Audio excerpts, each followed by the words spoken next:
Good evening. My name is Sandy Griffiths, and I'm the chairperson of the Planning and Zoning Commission. I would like to call the June 10th, 2024 Planning and Zoning meeting to order.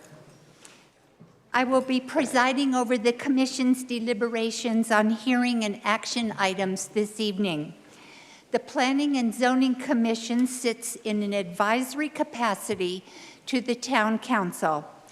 As such, the Commission reviews planning and zoning issues and forwards our recommendations to Town Council. We volunteer our time. This evening's agenda item, I have made a slight modification. After call to the public, announcements, and approval of minutes, we will hear action items 8B and 8A. Then we will go to public hearing items, opening with 7B and closing our evening with 7A. If you wish to speak during the call to the public or on a public hearing or action item on tonight's agenda, please make sure that you have registered your name with the clerk prior to commencement of call to the public on hearing or agenda items. When you're recognized by the clerk, please come to the podium, state your name, address prior to making your statement. You will have 3 minutes for your comment. After all pre-registered comments, I may call for any additional non-registered speakers wishing to come to the podium. The speaker again will state their name for registration to the clerk, and we will begin your 3-minute time period. I ask that you direct your comments to the Commission, not to the applicant, staff, or audience. Again, a 3-minute time limit will be imposed. I also understand this evening that there will be varying viewpoints on the agenda/hearing items. I would like to express in advance, on behalf of this commission, our appreciation for all of you fostering an atmosphere of respect and cordiality. We thank you very much. So this evening's proceedings will be conducted as follows. First, I will read the agenda item into the record. Staff will then present the agenda item and their recommendations to the Commission. The applicant will be invited to address the Commission and answer any questions from the Commission. The floor will then be open for comments from the public regarding this hearing or agenda item. After all pre-registered commentators speak, I will call for any additional speakers. It's important that you do have your time at the podium in front of us, even if you have not registered to speak. After public comment has been closed, the item will return first to the applicant for a clarification and/or comment, then back to the Commission for a motion and vote. So at this time, we will have Pledge of Allegiance. Vice Chair Evans, would you please lead us?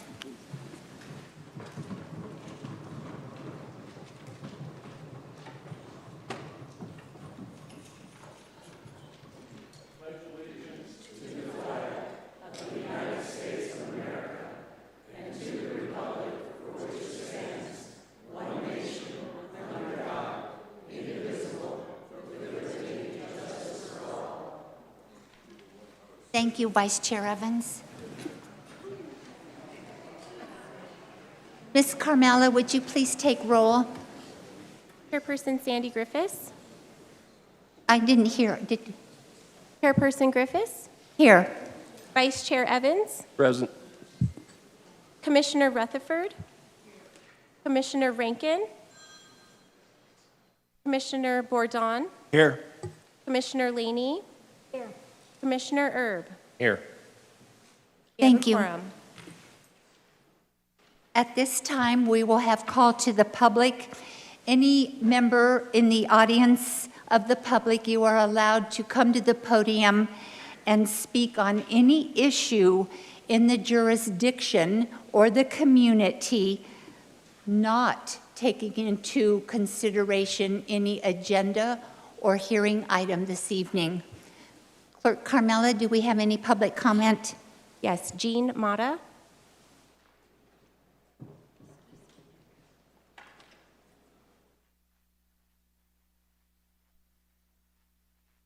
Good evening. Jean Mata, 12961 East Castro Street, Quailwood. I'm addressing you during call to the public because I hope my questions can be answered before the hearing for Lakeshore 650 begins. Here's my concern. The parcels for Lakeshore 650 are currently located within the county. A vote to approve or deny annexation of these parcels has not Mata, yet been Ms. taken. Mata, excuse me, you cannot discuss at call to the public a hearing or agenda item. This You're- is more procedural. It May I- pertains to a hearing or agenda item.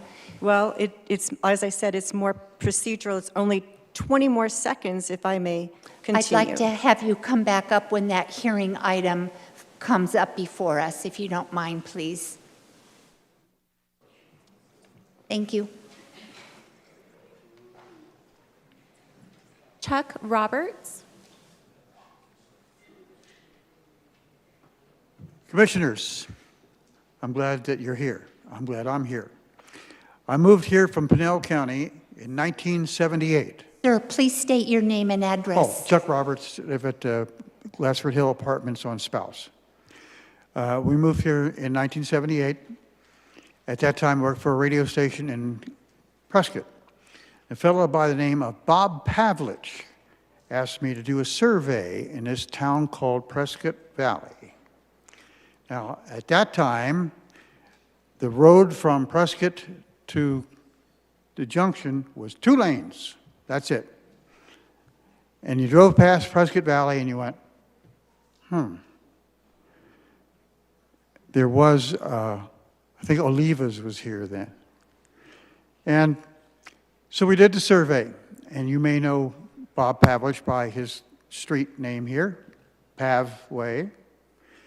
And what the people talked about, those, more shopping, better housing, better streets. What's new after 46 years? So I'm just here to say I'm glad that you guys are working on these things. You have a challenge to grow this community even bigger and better than it is already. It's fabulous. And one final thing, I read an article this weekend about a company in Sweden. Did anyone read that article about? They build modular homes for subdivisions in assembly line, like a car. They have a big area, like an airport tunnel, and they start at one end, they move it up, add something else, move it up, add something else, and at the end of the day, they have a modular home. Not a mobile home, a modular home. And it's less expensive that way and a lot faster. So I just thought it was kind of interesting, whether that works here or not. I thought it was kind of interesting to see how people in the world are trying to figure out how to build affordable homes. Because if you're a community member, if you own a piece of the land, you have a better, more pride in the community than if you're just here passing through. And that's what I think your goal is. Sorry, I probably took more than 3 minutes, Sandy. I'm sorry. I had to let Sandy and I have known each other for most of those years. She used to do the home show at the Pinell County Fairgrounds. And I spent 6 years on a hospital board, and I was the one that recommended we build a hospital in Prescott Valley. So I have had my heart and soul here for a long time. Thank you. Thank you, Mr. Roberts. Carmela, do we have other call to the public? No, we do not. Thank you. Excuse me, I signed up for call to the public. It's on my card, the paper card, not the electronic. Patricia Betzel.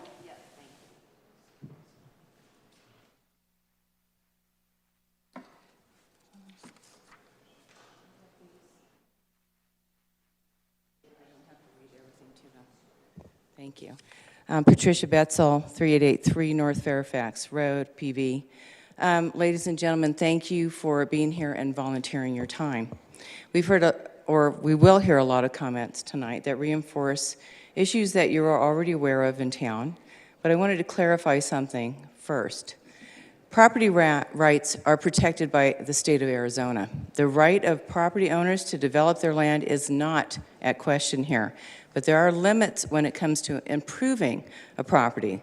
Those rights are subject to local zoning and building regulations, environmental laws, and other restrictions. Property rights are not absolute. They must be balanced against the rights and interests of other people and may also be subject to environmental regulations that limit their ability to pollute or degrade the natural environment. That's why you're here this evening, Commission, to choose whether or not to grant property owners the right to change the zoning of their land. The function of the Planning and Zoning Commission to conserve and promote public health, safety, convenience, and general welfare. Your guide is General Plan 2035. State law mandates it. It's no surprise that Prescott Valley's General Plan 2035 is part of the problem here. The argument in there states that the most important change from the 2025 plan is reduced assumptions on how large our community will end up. Growth tiers plan projects upwards of 120,000 population in 2025 plan, whereas the General Plan 2035 reduces that by over 40,000 people. Please join me in voting yes, so we don't have to revert to the existing 25 plan, which calls for a much larger community. I'm sorry, I'm a little dry mouth here. So this was written by our Vice Mayor, Lori Hunt. I provided a copy for you each to the clerk so you can read it yourself. But in the election of 2022, the citizens of PV voted to approve the General Plan 2035 primarily because of this argument in support written by her. The promised reduced population target is included in the General Plan 2035. I provided you a copy of that. Shouldn't that be your major concern when evaluating projects coming before you? After all, we all voted for it in a general election. Now, over 8,500 housing units have already been approved and are not yet occupied. At 2.2 people per unit, if you add that to our current population of 51,000, that would bring us to over 66,000 population, and that is our target for 2045. Ladies and gentlemen, we are at 2024 right now. How do you justify approving projects that are exceeding those targets that drastically? I know you've been told the town will get sued if they refuse, or if you refuse to approve some of these developments. And let me repeat, this commission is required by state law to make a decision because rezoning must be granted. It is not a right. Remember your oath to office. In closing, I would rather the town spend $1 million to fight a developer than spend tens of millions next year and hundreds of millions over the next few years providing infrastructure for any development that the citizens of Prescott Valley don't want. Thank you so much. Ms. Betzel.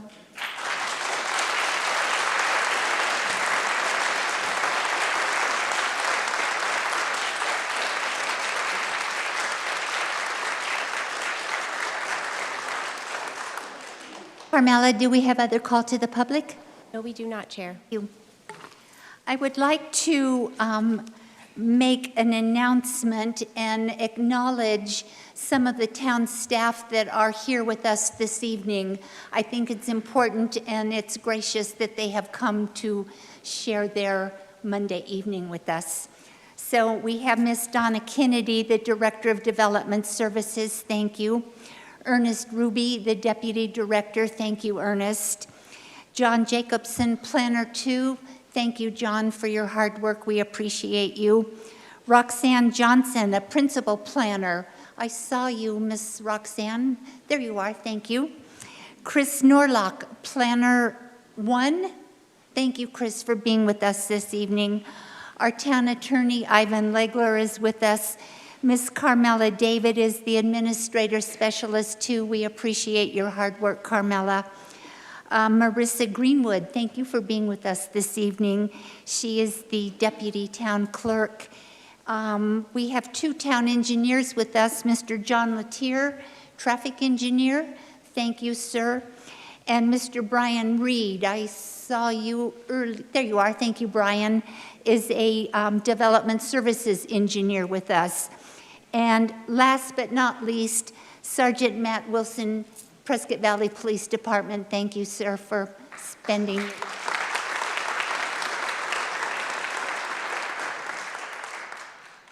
The next item on our agenda is approval of minutes for the April 18th, 2024 Special Town Council and P&Z Joint Study Session meeting minutes.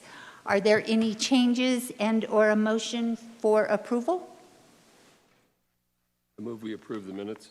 Thank you, Vice Chair Evans. Is there a second? Second. By voice vote, all of those in favor? Aye. Any nay? Thank you. Approval of the minutes for the May 13th, 2024 regular meeting minutes. Is there a motion for approval and/or any comments or changes?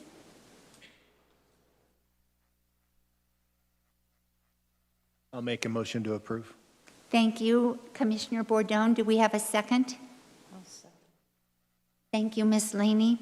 Voice vote, all of those in favor? Aye. Any nay? Thank you. Okay, we will go to action items. 8B, amend P&Z bylaws to correspond to prior amendments to Town Code 13-28-020B, revising the procedure for appointing the chair and vice chair. Making the presentation this evening is Deputy Town Development Services, Ernie. Thank you, Chair, Vice Chair, members of the Commission. If you'll recall, back in August of last year, August 14th, 2023 to be exact, the Commission heard and approved amendments to the planning and zoning bylaws to reflect changes to include Town Code 13-28-020B verbiage. However, after that discussion and after that vote, the Commission asked to have a workshop session to review some comments that they had for the terms of length and the succession of the Planning and Zoning Commission. And basically it talked about going from a 1-year term to a 2-year term for the chair and vice chair, and how those appointments would be filled if there was a vacancy there. I can go through everything if you like, but I think since you were the ones making the request, you probably know what the reflection is on those. Basically, it's to have the chairman elected to a 2-year term, and the election date would be in November. If for some reason the chair or the vice chair who was elected at the same meeting were to leave, for example, if the chair left, the vice chair would assume that position for the remaining term of that position. The code changes also talk about how many terms someone can serve contiguously, and that would be 2 terms unless one of those terms was a term taken over from somebody else. So I think that's basically the gist of it. I'd be glad to answer any questions if you have them. Thank you, Mr. Ruby. Does the commission have any questions? Vice Chair Evans? Excuse me.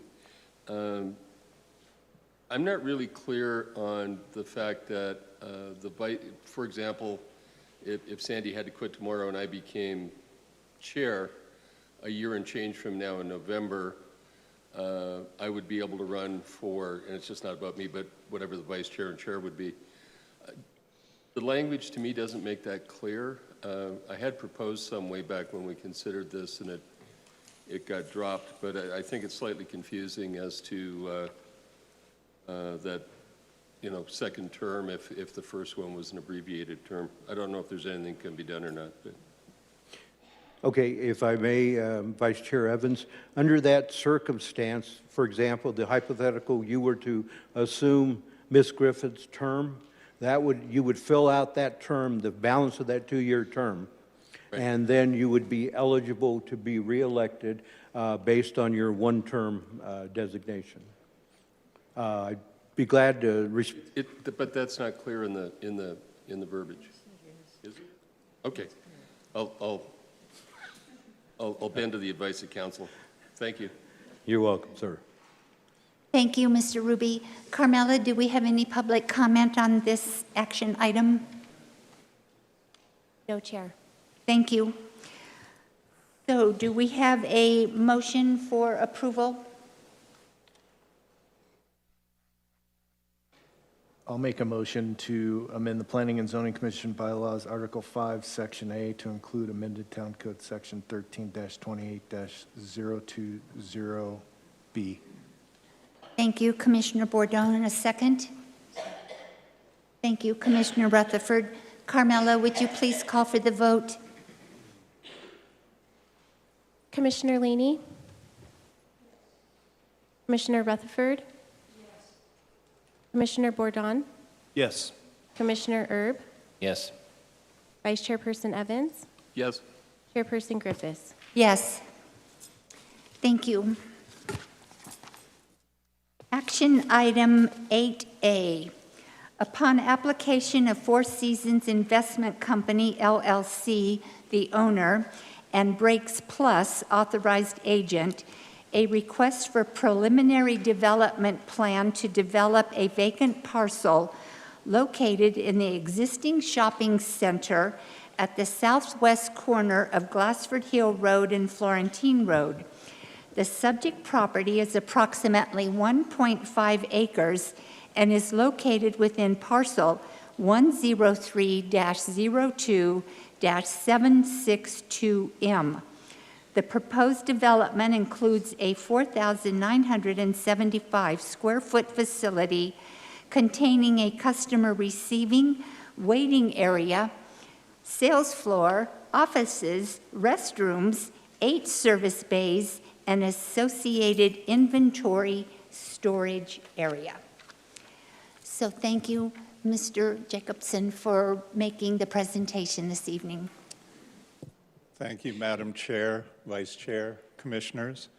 As Sandy described briefly, the Planning and Zoning Commission is being asked to consider a request by Ashley Bernatsky, who is the agent of Four Seasons that Sandy Chair had mentioned, for a preliminary development plan, PDP 24-002, to develop the Breaks Plus.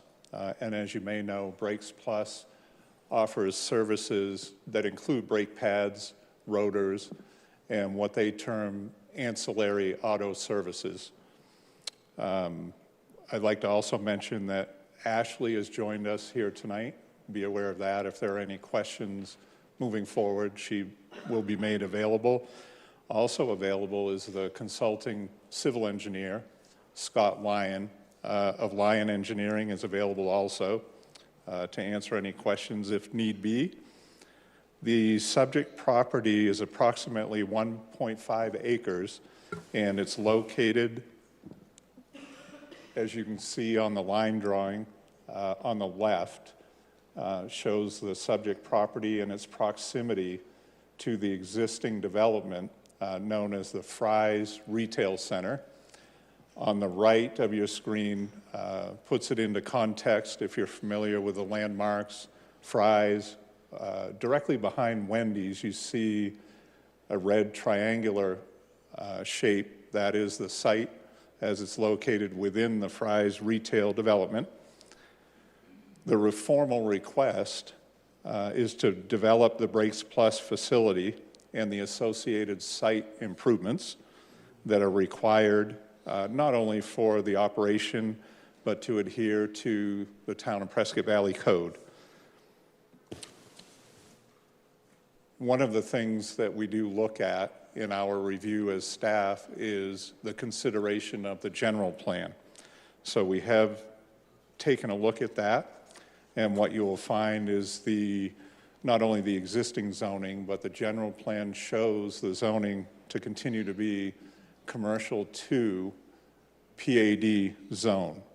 So we do see that it is consistent with not only the current zoning, but moving ahead, considering the general plan 2035. As I mentioned, the current zoning is C2 PAD, which is commercial general sales and service, which allows for this type of use on the property. A couple of the things that we look at as part of the preliminary development plan process as staff is the traffic. We do have at this stage, preliminary stage, a traffic impact statement, and I won't read the entire document. It's included in your packet, but I will highlight a couple of items. The Brakes Plus will generate new traffic, not only for the 6 to 8 anticipated employees, but also, as you would imagine, the daily trips of customers. Now, what has been estimated is that it would generate 19.6 cars per day. The model for Brakes Plus is to turn customers around within a 2-hour time frame. So that is their target, and historically, that's what they've shared with us. As part of the site development, you can see this is the landscape plan. We're using that to show the overall site development. Madam Chair shared that it's 4,975 square feet of the structure proper, and the site, as I mentioned, is 1.5 acres approximately. In addition to the facility structure, the plan provides 23 parking spaces, which meets the requirement. And with that number, it's required to have a minimum of 1 accessible space, which has been provided. In addition, a consideration, we do send out the request and application to each discipline. That's why you're seeing traffic. In addition to that, CAFMA, who is the Central Arizona Fire Medical Authority, which the town relies on for this type of review and implementation. Even at this early stage, we provided the information and they've provided comments back. And the applicant had adhered to it, which includes the access points, the turning radii, not only at the ingress egress, but also within the site and the parking lot. The aisle widths and the turning radiuses have all been considered. There are 2 fire hydrants well within the 400-foot radius, which is the maximum distance requirement. There are 2 hydrants. One is approximately 150 feet horizontally in proximity. The other is around 160 feet. So wanted to share that. Now, it does not require sprinkler system, and that's due to the fact that 2 items we look at is there's a threshold from CAFMA, 5,000 square foot under roof or more requires a sprinkler system, which this is not. The other consideration is occupancy. If you could think about a restaurant that would have a higher occupancy rate, even though it's under 5,000 square feet, it would potentially require sprinkler system. The site drainage has been looked at, and you may understand that this is part of a larger retail development. So what has happened is the site drainage is accommodated from the previous overall retail center drainage design development. The original drainage report for this property was completed by Erie and Associates, January 24, 2000, amended in May 2007, and amended again September 2009. The engineers externally and internally have reviewed, and what they've found is the surface flows have been calculated, and the surface runoff will be directed to the site with the existing infrastructure already in place. So the drainage has been addressed. We can get into more detail if need be, if you have any questions. The landscape design that you see on the plan has been reviewed and is proposing a mixed palette of deciduous and evergreen tree plantings as well as shrubs and ground cover that also meet or exceed the existing Prescott Valley Code. Part of that is the plant material itself needs to be located on the Prescott Active Management Area, also known as the AMA. We also have a local town level supplemental list, and all of the plant material that you see is contained within the overall approved list. The project will require, fortunate enough to move forward, it will require a lighting plan with photometrics. That's required as we move ahead. The project will also require a sign permit, which you know is a separate permit, so we're not talking about that this evening. Staff has reviewed the preliminary development plan as stated and meets the town standards. Again, landscaping and lighting shall be installed pursuant to the requirement of Town Code Article 13-26 and 13-26A respectively. We would like to make the recommendation as staff for PDP 24-002, Breaks Plus Development. We would like to recommend approval with the following conditions. Number one, information provided by our town engineer indicates that it's over 1 acre, which we know, and due to that, the applicant must provide a stormwater pollution protection plan, also known as a SWIP. We want to make sure we included that.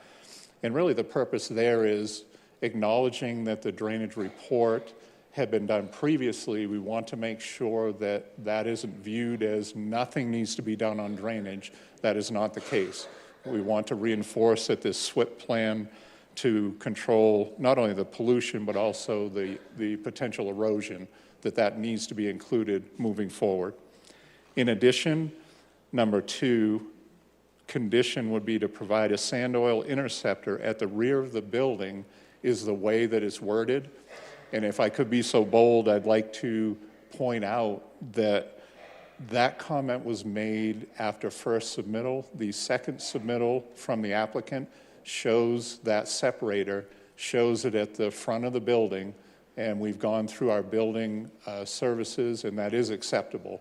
The statement originally about being to the rear is not critical. It's not a requirement. So I wanted to point that out, so if the motion is made, I would like that to be read on the record to not include that it's required at the rear of the facility or the building. Condition number three, we would like to propose a larger, more mature plant material for the trees. And the way we view that is it would be more consistent with the mature existing development. I think at installation, we would like to see a little more maturity in the trees and some of the other plantings. So we've included that as condition number three. Condition number four, in the same context, we would like to make sure that the ground cover or the inert, we call decomposed granite, that top dressing, we want to make sure that that also matches the existing development. So that is condition number four. As I mentioned, Ashley Bernatsky and Scott Lyon are here, and I'm available if there are any questions that you might have. Thank you, Mr. Jacobson. Well done, my friend. Thank you. Commission have any questions? Well, I do. Whoever thought I would have a question on Breaks Plus? So on Mr. Lyons, your report is phenomenal with all the questions and answers. I appreciate that all of you took the time to do that. On Fire 4, it says provide signage indicating no parking fire lane for designated fire lanes on site. Mr. Lyons made the comment, the access is in front of the building, so there are no curbs or islands to post signage. Mr. Jacobson, what are your thoughts about maybe ballards or posting some sort of signage? Because we know how folks like to park in fire lanes. Yes, and we've talked about that internally and also with Lion Engineering with Scott, and we agree that as we're conditioned as Americans, if we see the front door, we want to park as close as we can. So we acknowledge that, and we've discussed it, and preliminarily, a couple of the options we've talked about is either extending the curb to provide that wheel stop with a sign behind it. Lion Engineering will look at that option. Another option is to post a sign on the building itself in that area, in addition to potentially painting on the pavement in that area. Stripe it, make it very clear that it's a fire lane and no parking. Perfect, So thank we you. are able to address that with a couple of options if need be. Mr. Lyons, on his report, it was 3 pages long. Mr. Jacobson, are you comfortable that some of these other items don't need to go in with the stipulations? You're fine with the 4 that you have already indicated, and we don't need to layer them up? Correct. Okay, perfect. I have a question for our traffic engineer, Mr. John Latier.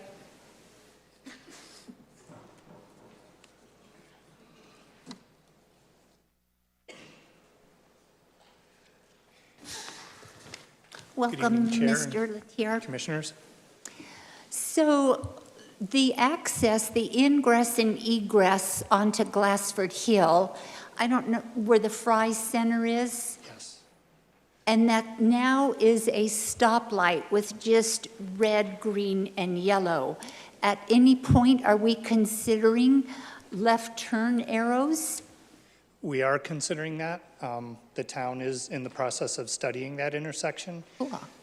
Right now, we're noticing that the traffic operations in that area are a little bit non-typical because of the closure on Florentine, because of the cleanup for the apartment complex. And we're planning on going back and studying that intersection a little bit more after Florentine is open again. So that will then give us a better indication of the traffic movement Yes, should a left turn arrow be designated. correct. Perfect. Thank you, sir. Appreciate your time. Absolutely, Vice Chair Evans. Is Brakes Plus a new business to Prescott Valley, or are they moving from somewhere else in town? That I'm not sure. John, do you know that?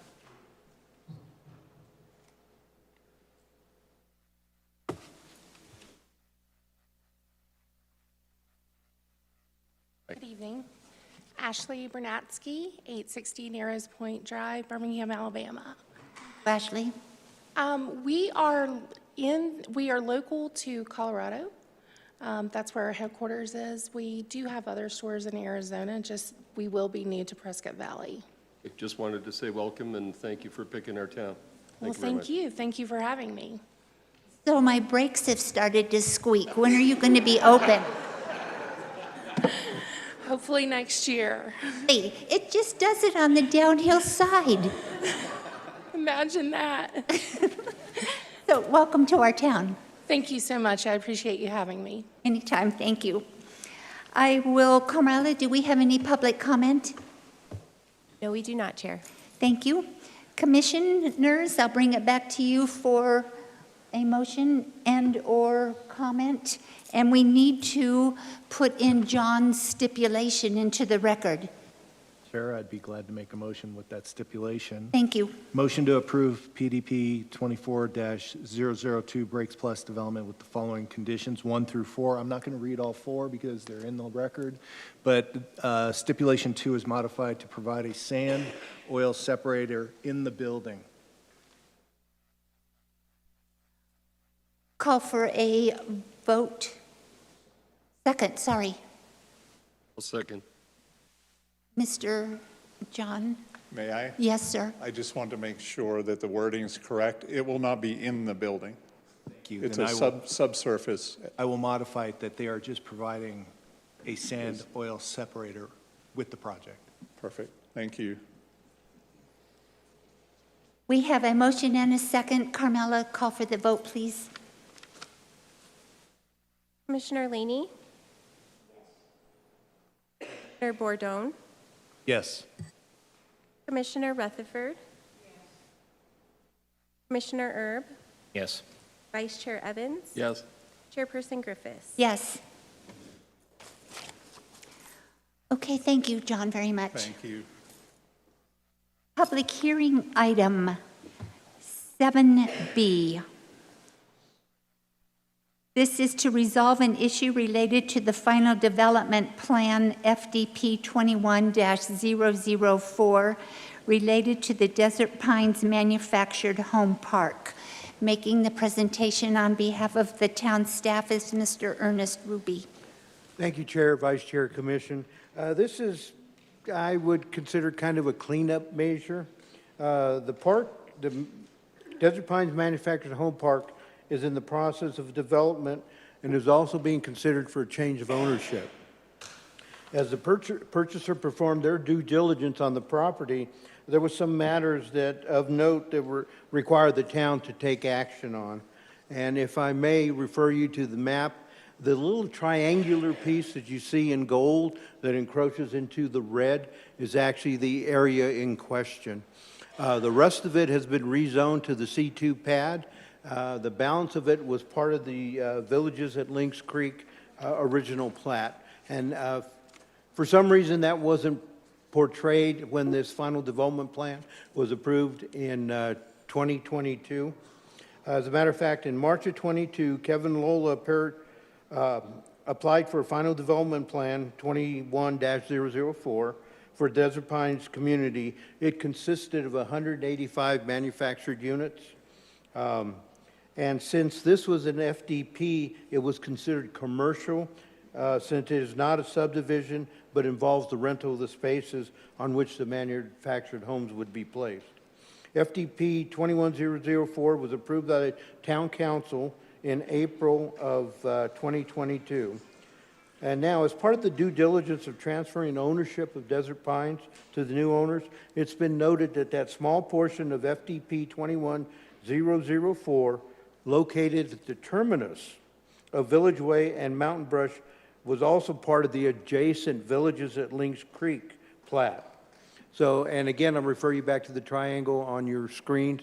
You can see it's that area that we're talking about.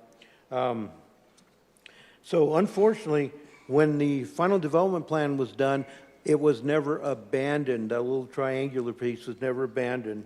So now it requires us to go back with the zone map change to rezone that triangular piece to C2 pad in conjunction with the approved final development plan.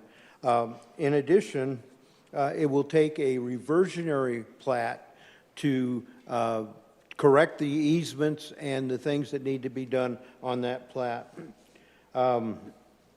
There's a small area to be removed from the final plat for Unit 1, Phase 2, and Unit 2 of the Villages at Lynx Creek. And this is the triangular piece that you see. So we're actually rezoning that particular piece from R1 MH pad to C2 pad to be in conjunction with the balance of the final development plan, which was previously approved. It's now proposed that town initiate this rezoning of the described area at the terminus of Village Way and Mountain Brush to correct these deficiencies. This is the public hearing before the Planning and Zoning Commission, and it will be going to Town Council with your recommendation where the reversionary plat will also be heard. I'd be glad to answer any questions if you have them. I know it sounds a bit confusing, but it's basically a cleanup of a previous action. Thank you, Mr. Ruby. Commissioners, any questions for Mr. Ruby?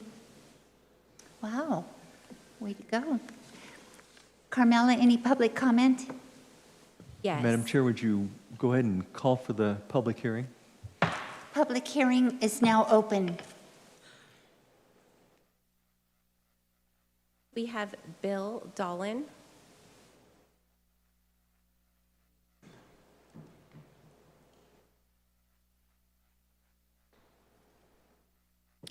Hi, Bill Dolan, 6083 Empire Avenue, Prescott Valley.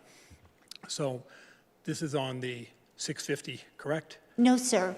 This is the zoning map change I'm sorry. 6:50 is our next agenda item. Wrote the wrong one down in Bart, just on the other one then. It's not your fault, it's mine, because I changed the order of the agenda. Okay, I'll wait my turn. Thank you, sir. Carmela? Patricia Betzold. Ditto? Thank you. There are no other speakers, Chair. Pardon me? No other speakers. Thank you. I'll close the public hearing. Bring it back to the commission for a motion.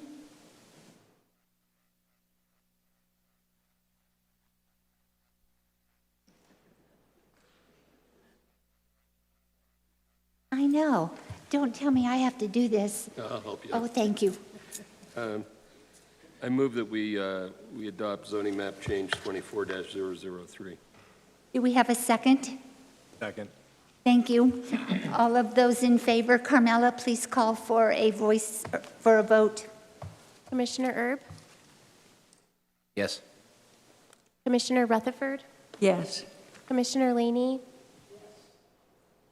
Commissioner Bourdon? Yes. Chairperson Evans? Yes.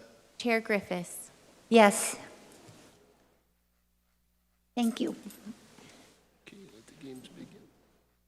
Okey dokey. Public hearing item 7A.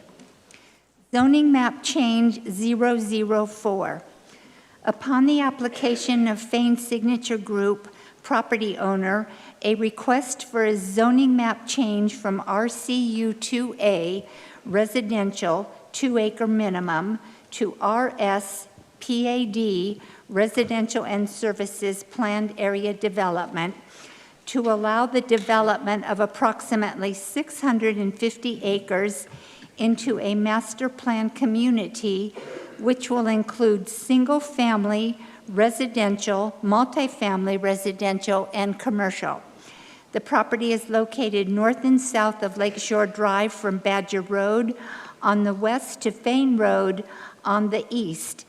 APN number 402-14-227V. Making the staff presentation this evening is Ms. Donna Kennedy, Director of Development Services. Thank you, Chairman Griffiths. Good evening, Vice Chair, Commissioners. I know this is an exciting time for the town.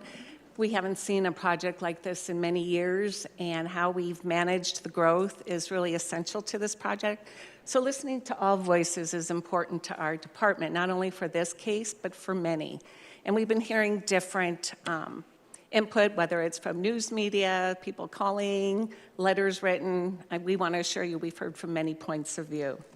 So on April 18th, we had our study session here, and I gave a full review of that, of the proposal. Today, we're here to listen to the applicant and to go into more details and answer any of the questions you still may have. I wanted to explain the next steps for this so that we all understand where this goes from here. Today is the first hearing for the project. We will give a recommendation, not me, but the commission will give a recommendation to council. When it goes to council, there are a couple items that they will consider. Annexation for the 650 plus or minus acres. I've seen in media that it's thousands of acres. It is not. It's 650 acres. We are working on a pre-annexation development agreement, because when you annex in a property, you have to work on the infrastructure and have all parties agree on what that may be and other items as well. We will approve the PAD if necessary. If you approve it and the master plan, they'll go through the commission and then to council for the entitlement approval. Now, what this means too, our general plan calls this area for a PAD. It's already got an overlay district on it, so this is more or less going through our process to get it approved. Anything over 40 acres, we have to go through this entitlement process. So August 8th is the first council hearing for the first reading. September 12th will be the second hearing for all to come and continue their input. So as you all know, that earlier this year, we came for development services, and we proposed to have some more of the master planning done at the beginning versus at the end. And we've started to work that with this development. We can't have all the final facts because it's a master plan community. It's going to be a phased development. So there'll be more plans continuing to be revised, especially like with the TIA, the traffic analysis. We have a baseline for today, but as each phase comes in, it would be measured against that baseline. So we will be analyzing that and many others. But what's different here too is we've requested them to do an economic impact study and a housing assessment study. So it's a snapshot of today of what this will bring in, and we'll go into further detail later in the presentation. But we don't normally require that, so we went above and beyond to get that. The town will benefit from more infrastructure. I noticed a comment was made in the county. If this was still to be developed in the county, it'd be 326 units. It's 326 septic tanks, there are 326 wells, chip-sealed roads. This isn't the best environmental strategy for the growth management of our town. So this project should be carefully considering that.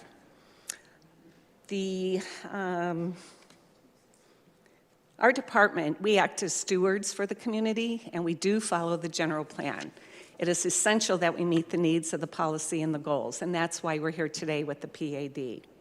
We must consider future generations, not just a snapshot of today. This project, viewing this as a managing growth project, this will sustain our economy and for jobs and economic growth. We must be remembered that it's a 20 to 30-year project, so keep that consideration too. Depending on the tenants we get for the project or what we can do as time goes, we'll be able to analyze that more and provide you more impact analysis. So I mentioned some of this, but the Fain Signature Group is asking for the 652 acres for this pad, and there's going to be a master development that'll set the project framework. General Plan has already assigned this area as a PAD F2. This is our Tier 2 guidelines. So the community anticipated that this would be a growth area given its location. You know, the Lakeshore and Fain Road intersection, that's what we're determining as our employment corridor.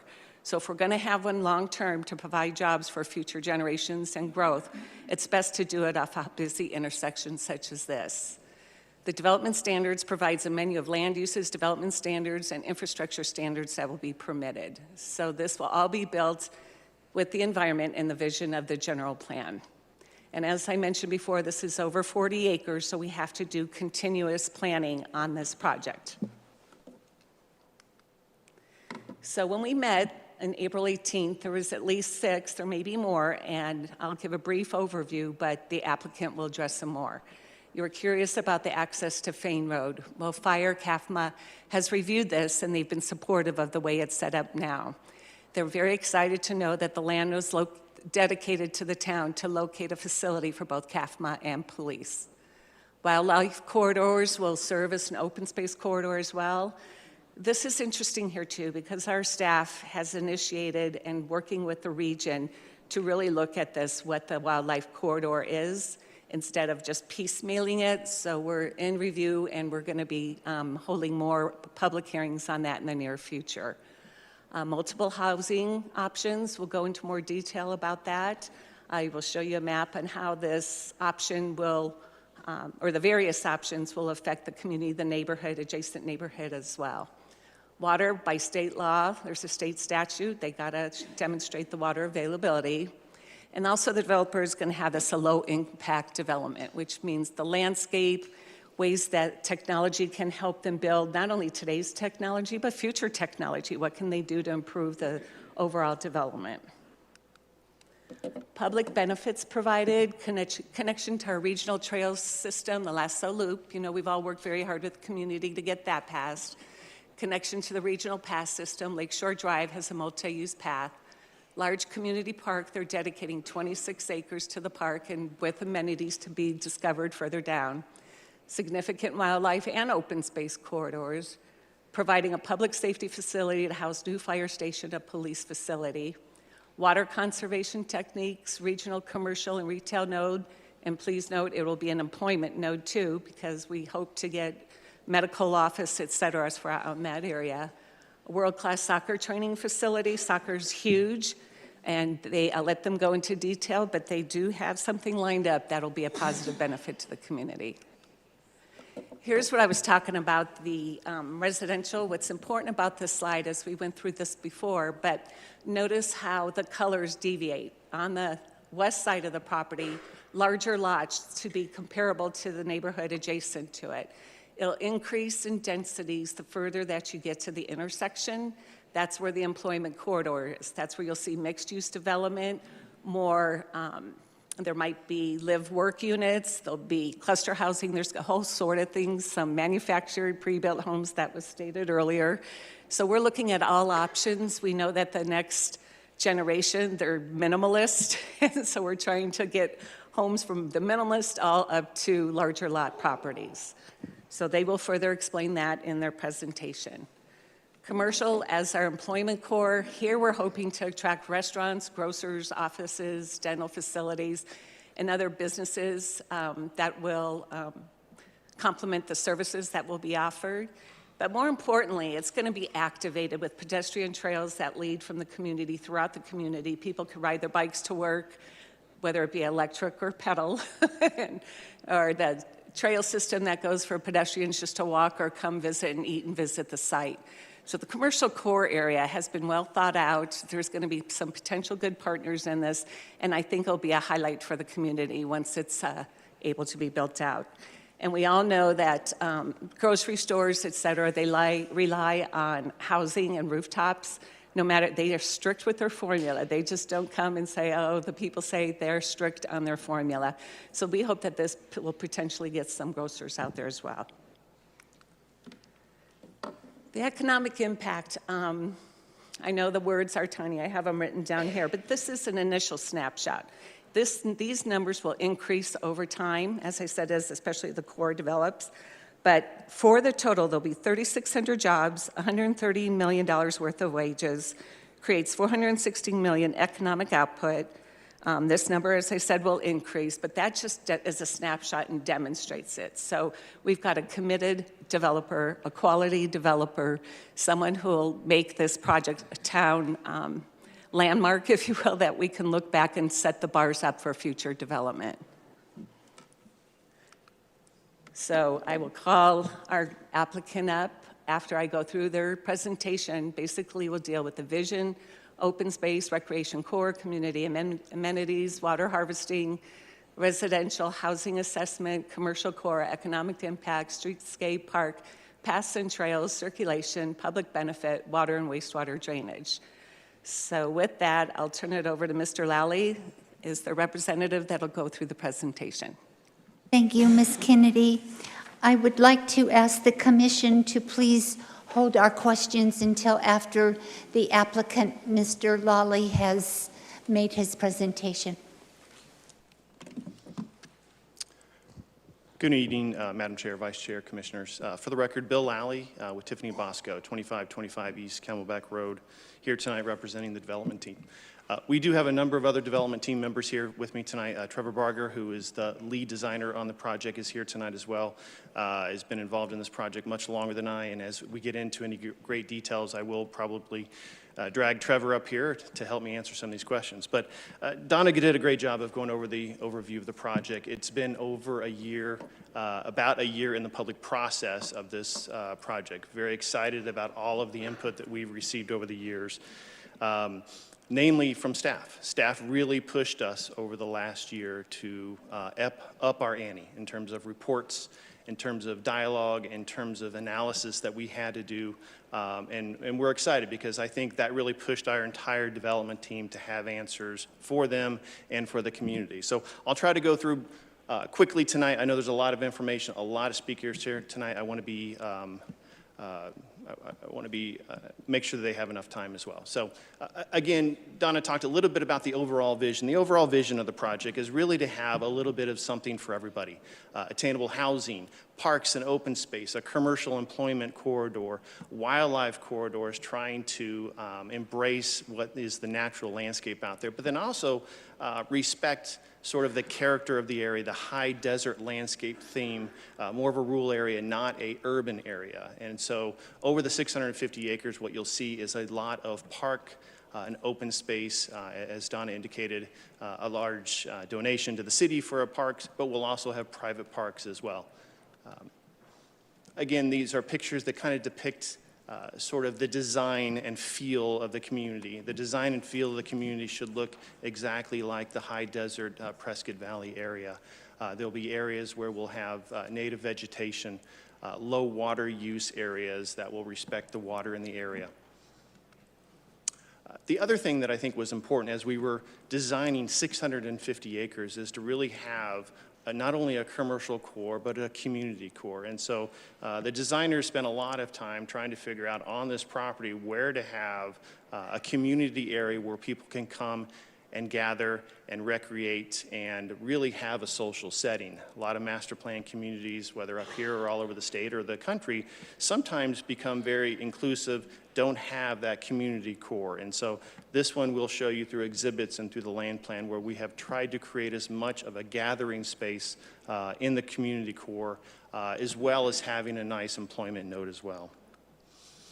This is a representation of what this could be. This would be typically a design and a program for what would be the community center, built, run, and maintained by the HOA. So this is different than what we've talked about in terms of the larger park that would be a public park.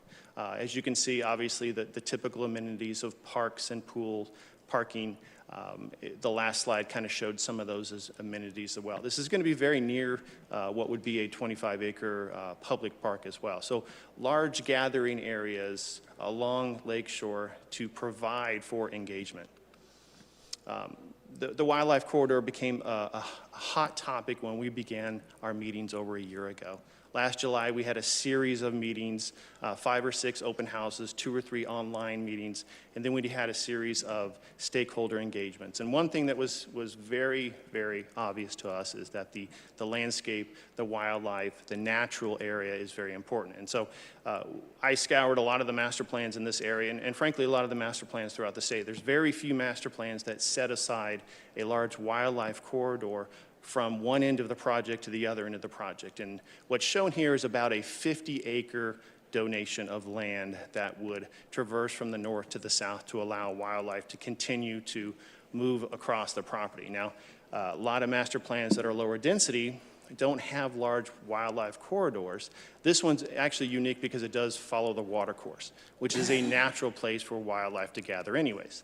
As you can see, the hatched-in area next to it is the proposed park location. So you're not going to have homes right up against that wildlife corridor. As we talked earlier, the community building and community place is important. As we talked with the city about what would it look like to have a large community park. There are some large community parks throughout your community. There are some smaller ones. And so, again, I think the idea, because this is a 20 to 30-year-long project, it's probably going to take a number of years for us to get through the entitlement process, the platting process, to figure out sort of 4 years from now, 3 years from now, what does the community want in terms of types of amenities. And so we've made a commitment to continue to work with the town, and the town will identify some of those park amenities. We've thrown some ideas out to the city or to the town to make sure that everything is on the table in terms of those types of amenities. Again, 25 acres that would be dedicated by the developer to the town. The town would own and operate it for long term. We would work with them over phased amenities.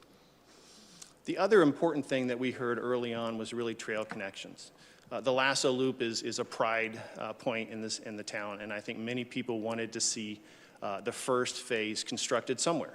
It made all the sense in the world to put it here. To start the construction, the development team, the developer will build that first phase of the Lasso Loop, and it will be publicly accessible from one end to the other.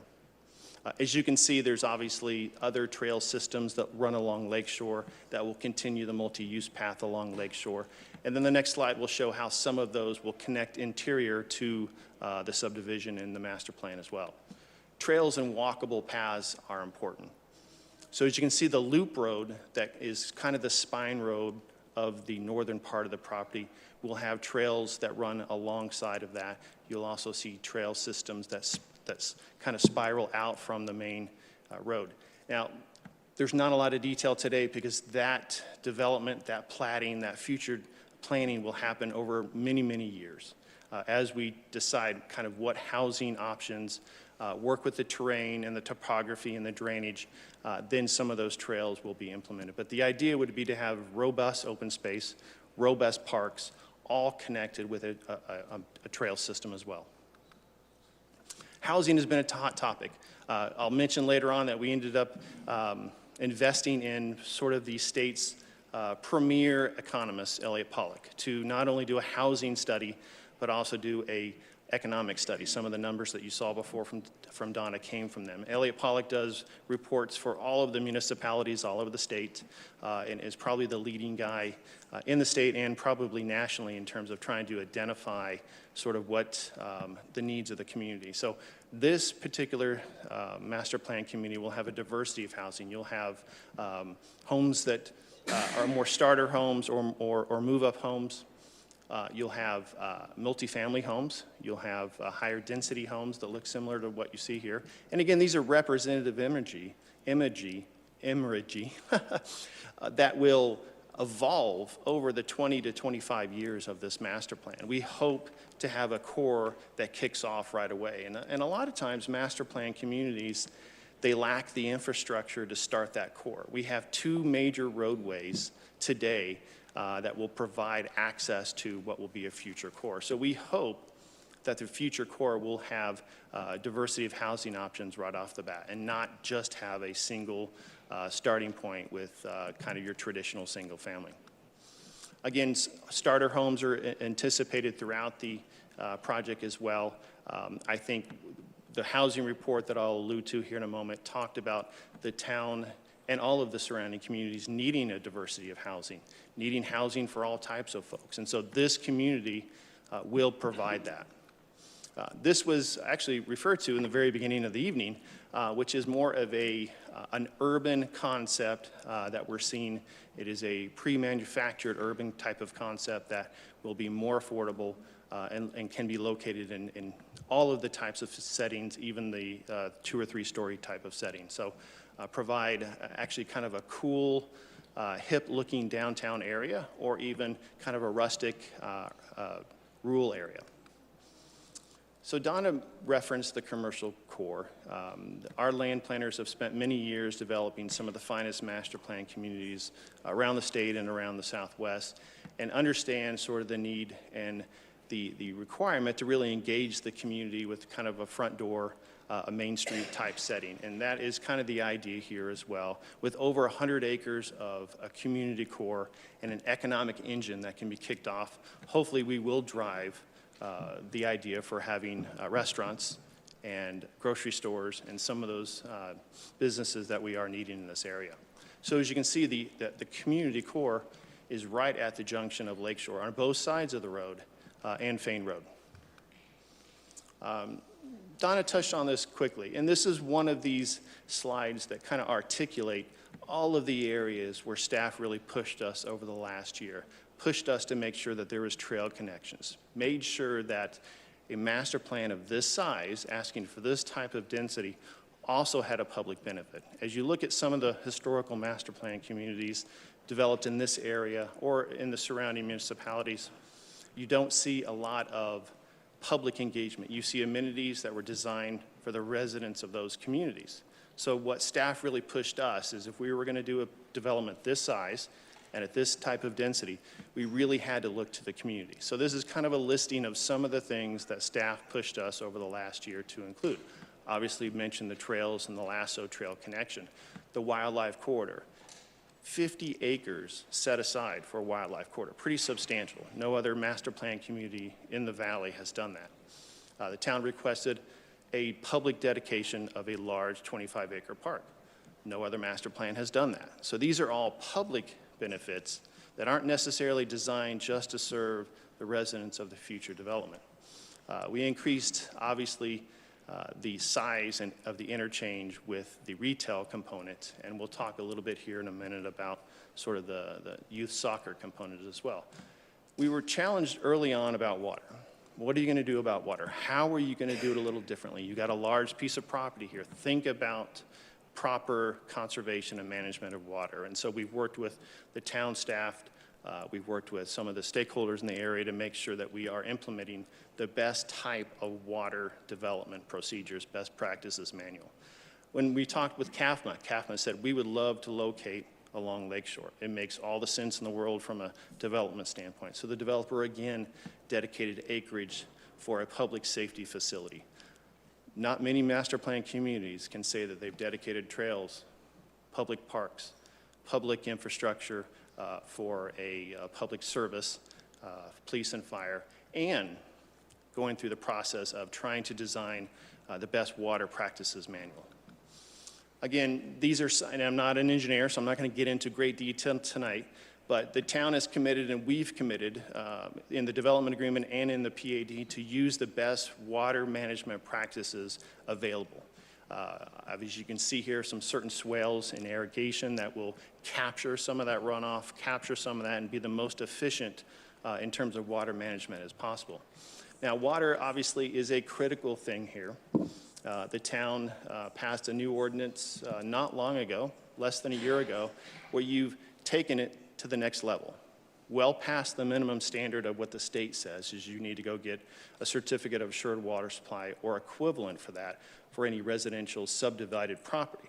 Now the town has taken it to the next step and says any residential. And so we will abide by that. We will absolutely be following those new rules for the life of this, but taking it to the next level and trying to find every possibility to save water and manage the water as best as we can. Donna touched on a little bit of the economic impact of the property. Again, what did we do? We hired the best economists out there to evaluate the property to see what is the long-term economic impact to the property. This can't be a draw on the community. It can't be a drag on the town. So we made sure that we evaluated all of the financial impacts, the fiscal impacts to the city for the startup, for the initial infrastructure, and then the long term to see how is this going to progress over the years. The numbers are astounding. We believe that the numbers will vet out once this project gets up and going. We will have local labor, we will have local economic impact. Secondly, we did a housing study. The same economist said, you know, before you guys start to really evaluate the type of housing, the type of density that you need up there, why don't you ask us to go through the process of doing a housing report. So after they did the fiscal analysis to figure out how much money that the city, the local jurisdictions are going to make on the development, we did a housing study. But it's important to note that the town, over the life of it, will receive about $75 million in taxes. All of the local jurisdictions, the fire district, the community college district, the school districts will also receive millions of dollars in enhanced property taxes over time. The housing study, as we indicated, designed by Elliott Pollock, said exactly what we thought it would say. Prescott Valley needs more housing. If you look on the MLS today, there's 165 homes listed for sale in the entire Prescott Valley. So the housing inventory is very, very small. The housing report that we engaged really showed the need to provide attainable housing, but all levels of housing. So more housing into the community will bring down the price. Supply and demand is what we need. So let me go back and just kind of reference some of those stats. So 3,460 in terms of housing units that will be needed in a forecast. Now, I know there was some debate as to what general plan forecasts we're following, but I'll tell you, people are moving here. So whatever the general plan tells us about what we think the forecast is going to be, people are still moving to Prescott Valley. People are still moving to Arizona. So we have to account for that growth today. Donna mentioned two interesting partners that we've been talking to for the last year. One was a shopping center and retail partner, the Bison Partners. Very, very interested in the community. We've engaged in conversations with them. And then the other really exciting thing that we haven't really talked much about in terms of the land use, which is OJB FC, which is a smaller youth soccer club owned by a gentleman who has expressed great intent to locate here. We actually have an LOI with them to locate a new soccer facility where there would be multiple fields and a training facility. Now, the OJBFC company is located in the Tri-City area. They practice sporadically in about 3 different cities, and they saw this location as their future headquarters. We'll probably spend more time later on talking about that with them, but it's pretty exciting where you have about 100 families who are driving to different facilities all over the Tri-City area trying to find practice areas. The Fain Group has agreed to donate 20 acres to allow for this private facility, no public funding. It would be privately built, new practice fields for youth soccer. So we're pretty excited about that partnership as well. As I indicated, we started about a year ago with outreach, neighborhood meetings. We had a number of large neighborhood meetings. We had some smaller ones online. We had a number of small study sessions and small working groups. We were able over the last year to amass a large number of support because we got out there and not just talked to the local neighbors adjacent to us, but we talked to the entire town. So the record will show that we have over 1,200 letters, emails, or petition support that is on record with the town today. And then we have over 38 businesses that represent about 6,000 employees. Now, they're from the largest of the large, Dignity Health, down to the small mom and pop. So everybody said, yes, we need more opportunities here in the town for housing. Our employees need more opportunities. I can hire more people if they could just live here and work here. So in summary, this project has a little bit of everything because staff pushed us over the last year to make sure that we were thinking about every single little thing. Private open space, public open space, gathering places, park spaces, pushing us on the water management system, all in an area that your general plan has said for many years is the next growth area. It's adjacent to 2 major roads.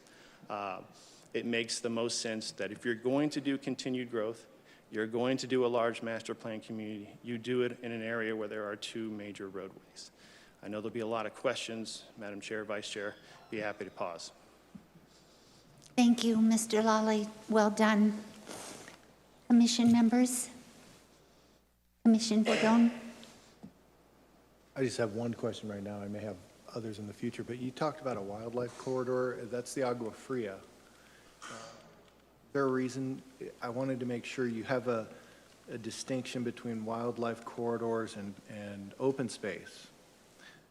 So if you show the open space slide, shows a north-south corridor that I believe is Coyote Wash.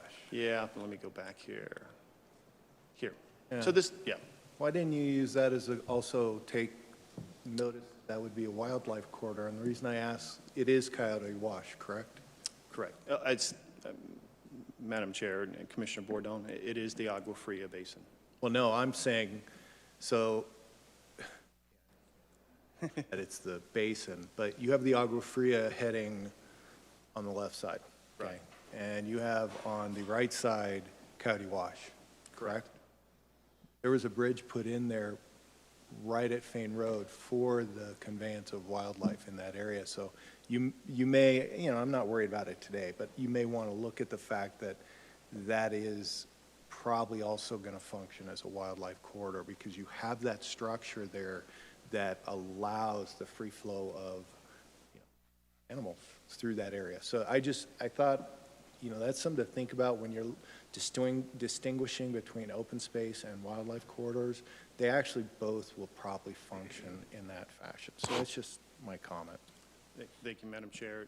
Mr. Bordone, I think you're right. And I think it's a 20-year-long project. As we get into it and we start designing the topography and where the trail is going to go and trying to separate that from wildlife, I think we will learn a heck of a lot more. I wanted to make the comment as you go through the planning, which is going to go on for a long time. Thank you. Thank you. Thank you, Commissioner Bordone. Vice Chair Evans? Yeah, hi. Thank you for your presentation. I've got a couple of comments and then 3 or 4 questions flipping back between staff. So if you'll bear with me, then I can get it out of the way and I'm done and can nap. Kidding. As a general comment, and I fully recognize staff has done a great job in the staff memo, you can't anticipate everything that's going to come up, or you'd be writing a very large book. But about a week or so ago, when I really started diving into this, I was ready to come here and propose that we not deal with it tonight on the basis of we can't sit here and approve a deal in Buckeye or Flagstaff. Why can we do one in Yavapai County? And I got an answer. Thank you to Ivan Legler for doing some weekend work. I appreciate that. But for the benefit of the folks in the audience who have the same, and this question was asked of me several times through the week just by random people coming up to me, and also it's on social media. Two big reasons. One is you're legally allowed to do it. There's the Blanchard case where in Show Low, where you can go kind of in tandem, and that satisfied me there. And also the fact that it's sort of custom and usage to do this because you want an applicant to know that when they get to the annexation phase of it, they know they get the proper zoning. So it makes sense that the two go in tandem. So I wanted to explain that because I know a lot of people have that question tonight, and they're free to ask it again. But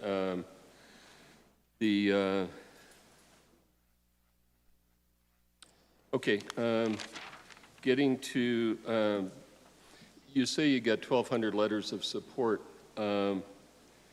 I noticed that, and we got a lot of copies of something come from votervoice.net. Was that something that Fain and Brown engaged to get support? Because what I noticed is it talks a lot about attainable housing, and I'm not sure why. And if you did, that's great. I mean, people can hire lobbyists, marketing people, the whole 9 yards. But I'm just curious as to whether or not you guys use votervoice.net, because we got a lot of feedback from people that use that service.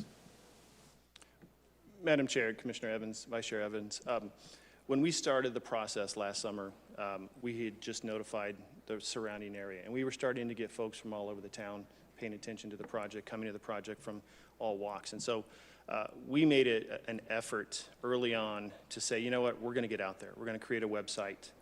We're going to alert as many people as possible because we want if everyone's going to be engaged, we want everybody to be engaged. And so yes, we did websites, we did meetings, we did phone calls, we did text messages. We wanted everybody, frankly, in the entire town to know about the project. I didn't want anyone to show up here tonight and say, I just heard about it last week when I saw the letter show up on my doorstep. You're not in danger of that tonight. Yeah, and that happened. So yes, we utilize every single format to get the word out. Okay, no, thank you. This question is for staff, really. As we see the development of this, and I realize tonight we're looking at it from 35,000 feet. We can't get into a lot of detail because it's impossible. It doesn't exist. It's not reasonable to expect it to exist.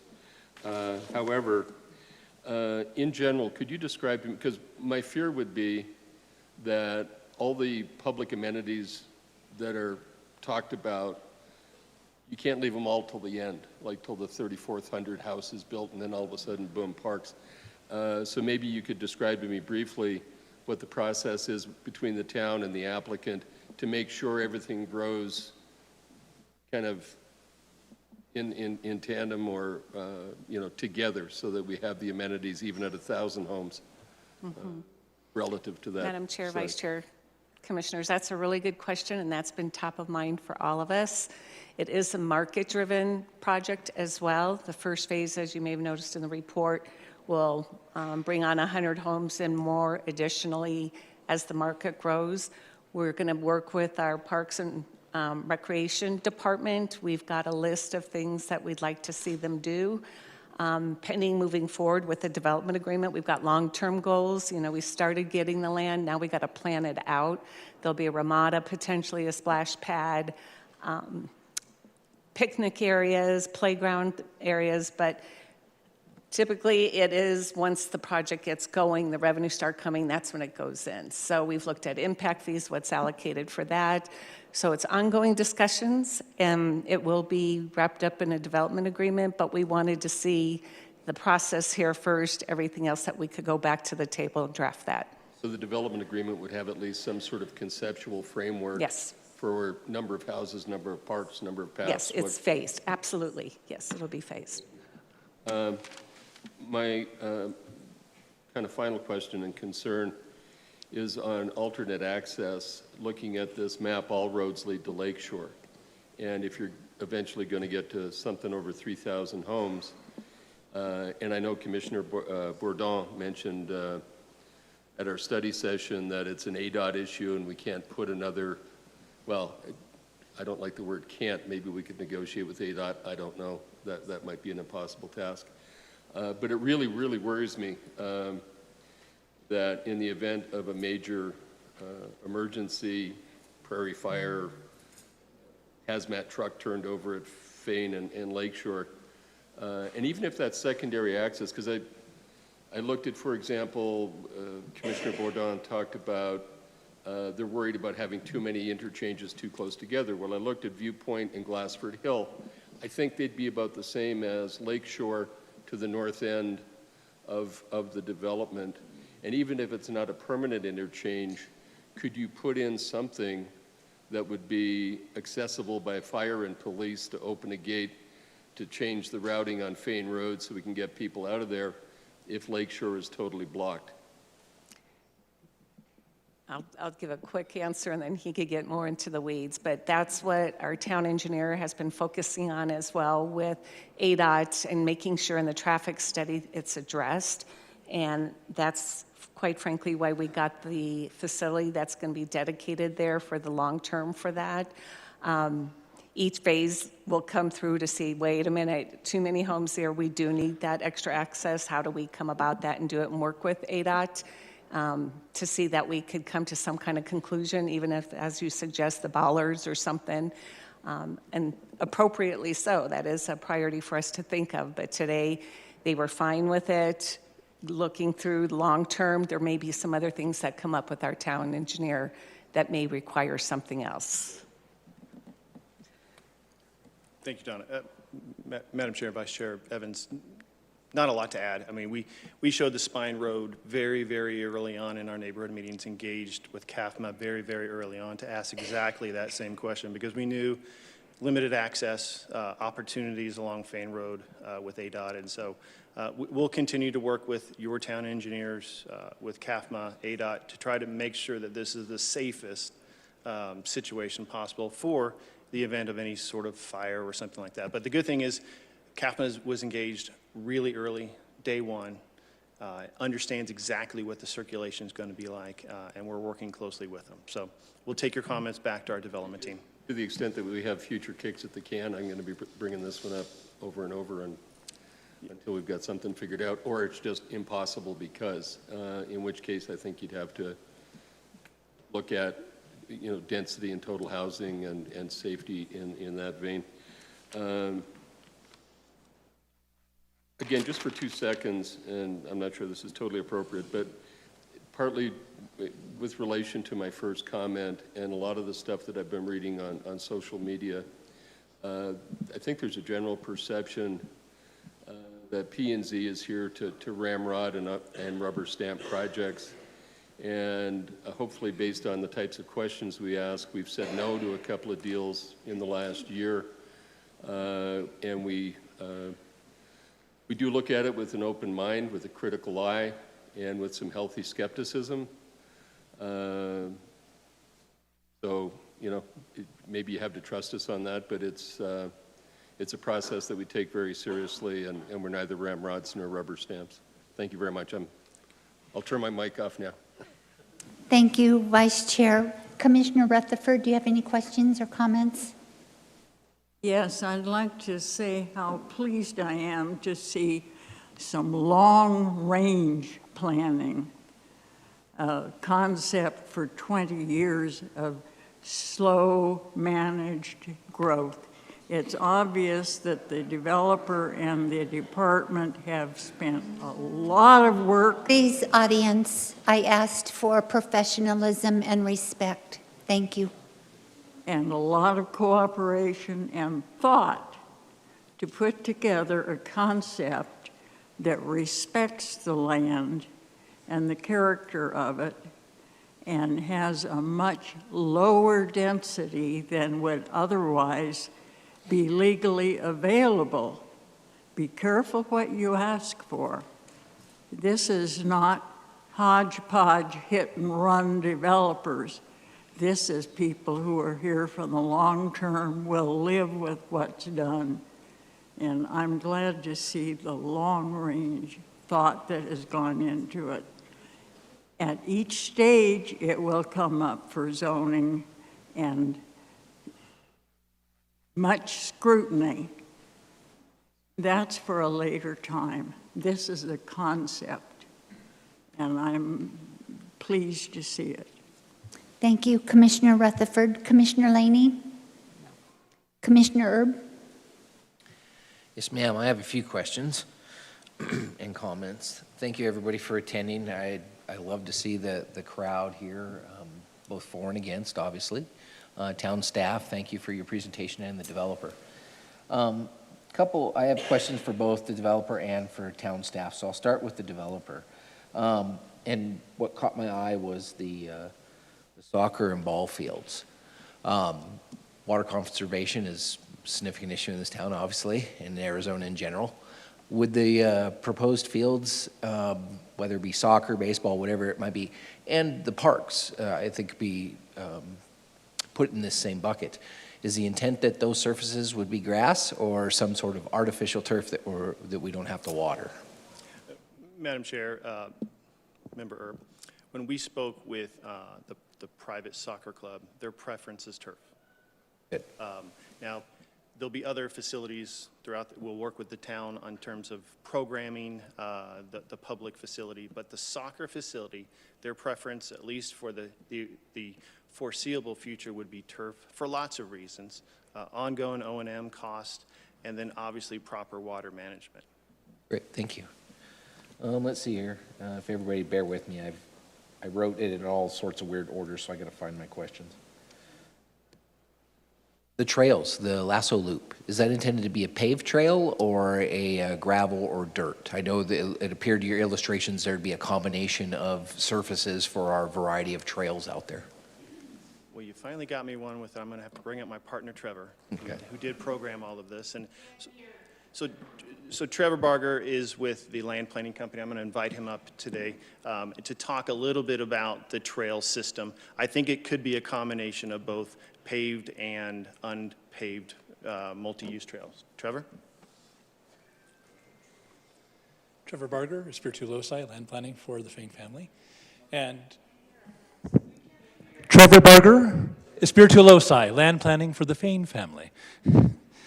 We worked on projects in Prescott and Prescott Valley for a very long time. Enjoy being up here and the setting and the culture we can create in old Arizona. I think it's one of my favorite because it's the oldest part of Arizona. We work for many of the ranching families in Arizona throughout the state, southern Arizona, northern Arizona, and right here in the middle, because it's really kind of a proud piece of my history to grow up here in Arizona. With path and trail, always real important. I tease that in New York, everybody goes to the theater, and that's what New York and Broadway is known for. In Arizona, everybody loves to be outdoors, and outdoors are what we are known for. And so that delicate blend of urban settings and our access to the outdoor natural environment is really important to us. We have the loop coming along, the path coming along Lakeshore right now. We want to continue that and bring it all the way out to this community. So we have connection between the heart of Prescott Valley right here that we're in with this new core developing out along Fain Road. And then the lasso loop, we're going to do the first part of it. Strange enough, your question is one of hot topic debate of joggers prefer a DG trail, horse people prefer a DG trail, bikers prefer an asphalt trail, unless you're a mountain biker, in which case you prefer a really rugged trail. And so we are designing this as the town's trail and that setting. In other communities, we've done parallel DG and paved systems. We are open to either a paved or unpaved system as the town gets their kind of basis of how they'd like the lasso loop to look and feel. We'll follow that lead when we construct this piece. We've had also several suggestions about making sure it stays out of the floodway and other folks who want to engage the floodway. Again, this is not our trail. This is a much larger system that this is a part of. There are benefits to both. By dipping down into the waterway, of course, you get the underpasses that are already in place, and you can dip underneath of Lakeshore Drive without having to cross it at grade. Staying up out of the waterway makes it much easier to maintain, but you're looking at sort of the open space from a distance. Again, we'll follow the town's lead as we proceed through this with what the town would like to have in that setting, so we really have a cohesive loop all the way around. Thank you. My next question has to do with the commercial development out there. If I'm reading this correctly, your phasing plan or improvement says Phase 1 will consist of 100 homes and 10,000 plus square feet of space. I'm assuming that's parks, some commercial, it'd be a variety of things. And the other two phases, up to 600 homes and 50,000 square feet of space, and then the subsequent Phase 3 up to 3,491 homes with an additional 50,000 square feet. Are those additional square feet, is that the commercial square footage that we're speaking about? So we're talking somewhere in excess of 60,000 square feet of commercial and retail space? Madam Chair, Commissioner, some of it is a little bit of, what is the economy going to provide? What are the demographics in the area? Residential almost always comes first. The commercial retail will follow that. They will lead. We've had great conversations with a lot of folks who want to be here. There's a lot of excitement. So I think once we get kicked off on the first phase, then we'll know a little bit better. But the numbers that you read were really numbers in working with Donna and her team of trying to predict what we think the first phase is going to be. But again, the economy is going to tell us who's going to come and when they're going to come. The phasing was really trying to predict infrastructure. So we've got to put something in place to try to predict what infrastructure is going to be needed and when it's going to be needed. The parks that we talked about, the water sewer lines, the additional roads and paths and trails. And so the numbers that you recalled and you read are what we hope to happen, but we don't know until we get this thing kicked off. Okay. So yes, retail and commercial will be hopefully part of the earlier phases. And Trevor's going to. Sorry, just want to make sure the math matches because we were sidebarring inside. 10,000, 50,000, 50,000. 110. Excellent. Oh, I need to go back to math class. So along with my conversation here with the commercial, is the intent to be more of an, and I'm sure not everybody's going to be familiar with the term, but more of like a town center concept with the commercial versus some of the old commercial development we see across town are strip malls and, that are accessed off a frontage road in front of a highway. They're old school thinking. Communities that, and I come from communities before I came here to Arizona and Prescott Valley, where this concept was embraced pretty largely because it gives that community feel of restaurants and stores and retail where you're not just walking into a long concrete building with space after space of retail frontage that really just feels like it's not very inviting, let's put it that way. So is that the intent here? Just from the pictures it appears to be, I want to make sure the community and everybody here understands that difference. So having designed areas in Arizona all of my life, I'm all for the absolute connectivity, easy to get to. I don't like the designs of old suburban neighborhoods where you live 50 feet away, but you have to walk 3.25 miles to get around.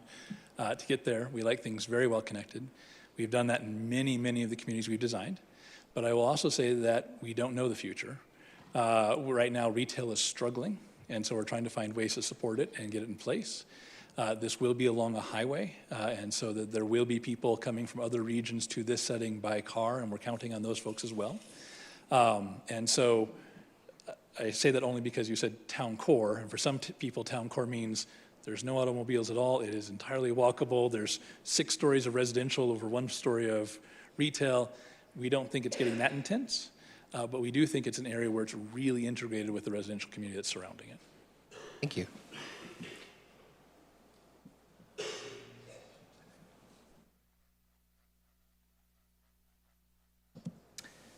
Question for town staff now. Looking at the photo on the screen here that everybody can see and the Road A loop, along with Lakeshore. Is the intent that we'd have some traffic signals out there to help with traffic as part of that TIR and the traffic study, or is it intended to be free-flowing like it is now and with the intersection at Fane being stop signs?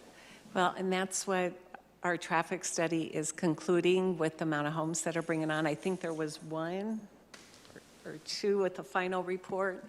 But we got to remember, too, once we go into the communities, a point I wanted to make, it's not going to be your typical grid-like sidewalks. This is going to be a not rural community, but a sense of rural, where you have winding roads that come in, slower traffic, different visual view corridors. The traffic study, correct me if I'm wrong, was it the final one, or John? So at the final build-out, we'll have traffic signals at both of the ramps on Fane Road. Traffic signal also on Loop Road A when it intersects with Lakeshore Drive. Madam Chair, I rise to the point of order. A public hearing where the public cannot hear is a contradiction in terms. I respectfully ask that the speakers and the members of the commission use the microphones or allow this hearing to be conducted at a later date. We cannot understand what is being said. Thank you. Trevor. Sorry, I'm too tall for the microphone. I'll do a better job in the future. The preliminary studies suggest that they're at full build-out, that there will be need for signalization at both of the ramps on Fane Road as they intersect Lakeshore Drive, then at the intersections of Loop A and Lakeshore Drive. Thank you.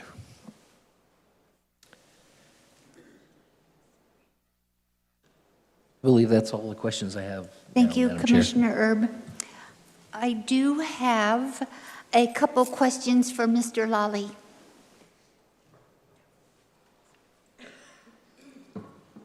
In our staff report, it talked about parks, and I understand that there are public parks.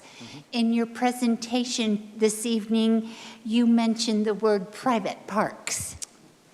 So could you explain public-private and how that's going to work? Absolutely, Madam Chair, I'll try to speak up here. This exhibit here is probably the best exhibit to show sort of, if you see the M for Mary parcel is where the 25-acre public park would be. So kind of on the western boundary, north of Lakeshore. And then you have the large wash corridor trail system. And then you sort of see that red star. The red star is where we are anticipating this type of community center and park system that would be more private, maintained and built by the HOA, or built by the developer, maintained by the HOA. Now, throughout the community, there will be multiple other pocket parks, the 1 and 2 acre pocket parks that you normally see throughout master plan communities. The trail systems will link all of those. So along Lakeshore, you'll have your public amenities. Deeper into the community, you'll have the private amenities. Okay, thank you. And this is for Trevor. Please speak into the microphone. So in the public report, Commissioner Erb had asked about trail surfaces.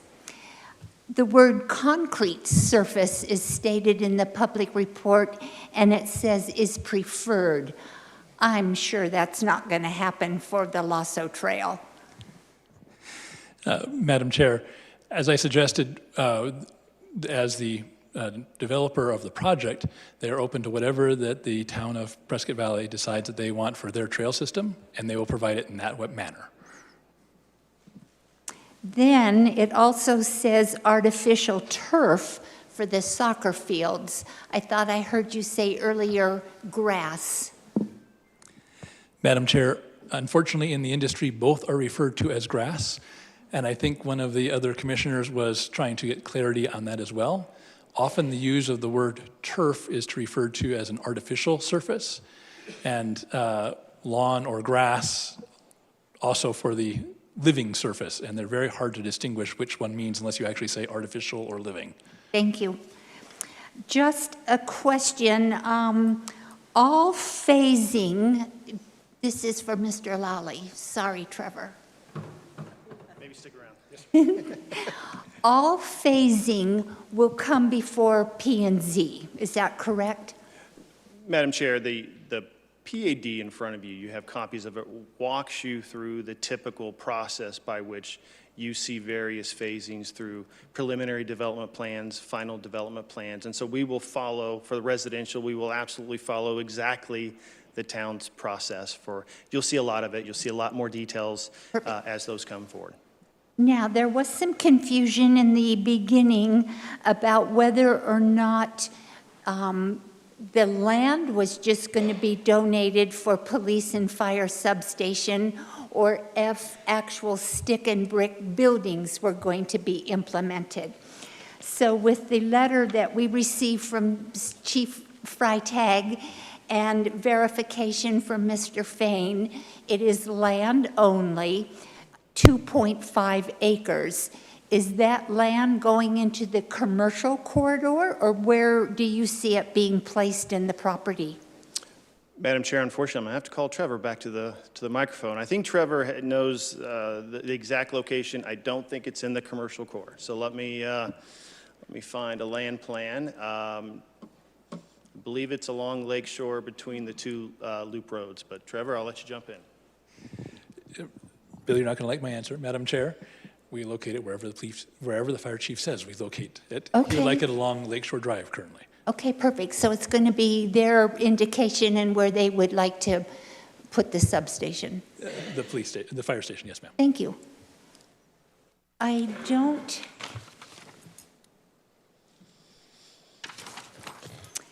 That is all of my questions.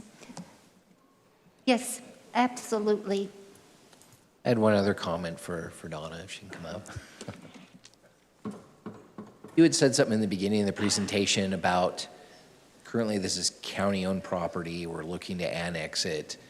Can you again, because I wrote a couple notes, but I don't think I heard everything clearly about what would be allowed out there if we were to not annex, the county was to provide or decide that they're going to build out there. What would be available to the county versus what's available to the city? And then I have a comment after your answer.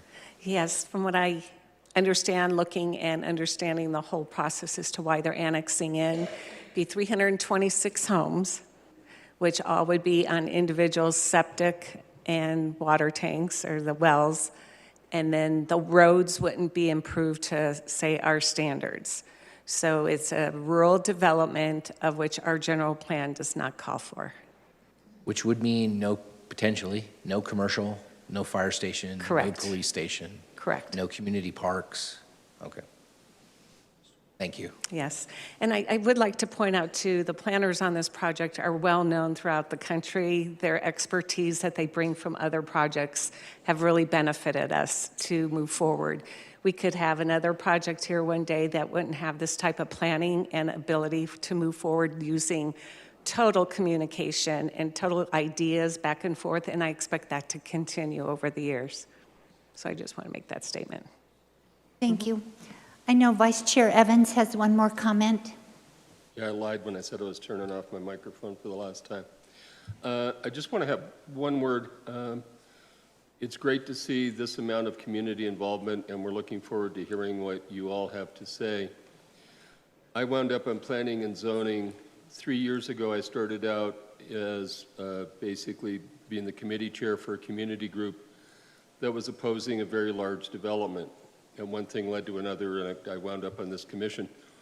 But what it has taught me, and I can tell you my fellow commissioners share it, is a deep respect for what you folks have to say. And I also want to remind you that this is the first step of a very long journey with respect to Lakeshore 650. This is concept night. You're going to have multiple opportunities to influence town managers, mayors, whomever. Don't give up. And I'm not presupposing a vote, but I've walked a couple of miles in your shoes, and I know what it feels like to be kind of in the opposition side in the community. And I just want to encourage you to keep telling us what you think, because we do take it seriously throughout the town. So thank you very much, and I look forward to hearing your comments. Thank you, Vice Chair. Commissioner Bordone? Yeah, and I just wanted to follow up. I had the one wildlife comment, but I did have a question for staff real quick. One, just thanks Donna. Donna knows that I called her a couple times during the week to answer questions. Usually I'm not accused of speaking softly, so yes, I'll speak up. I just wanted to point out, thank you, Donna, because this was a lot of information we got. Your staff provided it very early on, so it was very helpful because we were able to get a lot of questions answered prior to this meeting. When we mentioned, and it was asked earlier about the amount of times this will come back over a period of time of development, could you just give a quick snapshot of, we're going to see preliminary development plans, plats coming back through the commission and town, correct? And town council. Okay, and that's what I was trying to get at. Would you consider this a medium density residential development? Overall, yes, but by the town center, the core will be a little more dense. Correct. I meant overall on the 650. Yes. Okay, thank you very much. Okay. Thank you. I'll now open it for public hearing. Carmela, do we have speakers?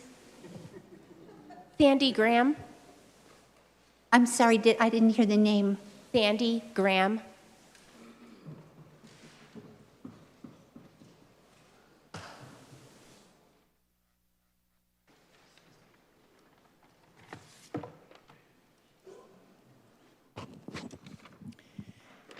Hello, Madam Chairman, Vice Chairman, and Commissioners. I'm Sandy Graham. I'm from Prescott Valley, Okay, thank you. 7228 East Fire Rock Road. I am against the rezoning for Lakeshore 650. Not every rezone request needs to be granted. I know there's been much propaganda that this housing is a project that's attainable and affordable. Since the state has statutes in place that towns cannot hold a developer to these promises, your committee shouldn't take attainable and affordable into consideration when deciding the rezoning request. The developer has also been very vocal that this project is magic.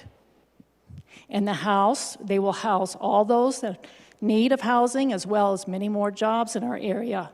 Again, this isn't reality, just hype. The property has very important jobs: watershed, pristine grazing land, and home to many of our animal friends, including one of the last open spaces for our pronghorn. FEMA has this property listed as A. This rating means that most probable to flood, and I understand that there's been major flooding in this property. With the current zoning and the small amount of dwellings on the property by the county, maybe those lots could be sold to lessen the flooding to the homes, as well as allowing the animals who call this home to still have the space they need to survive. If a developer doesn't want to develop the property within the current zoning, great, leave it as is. Thank you.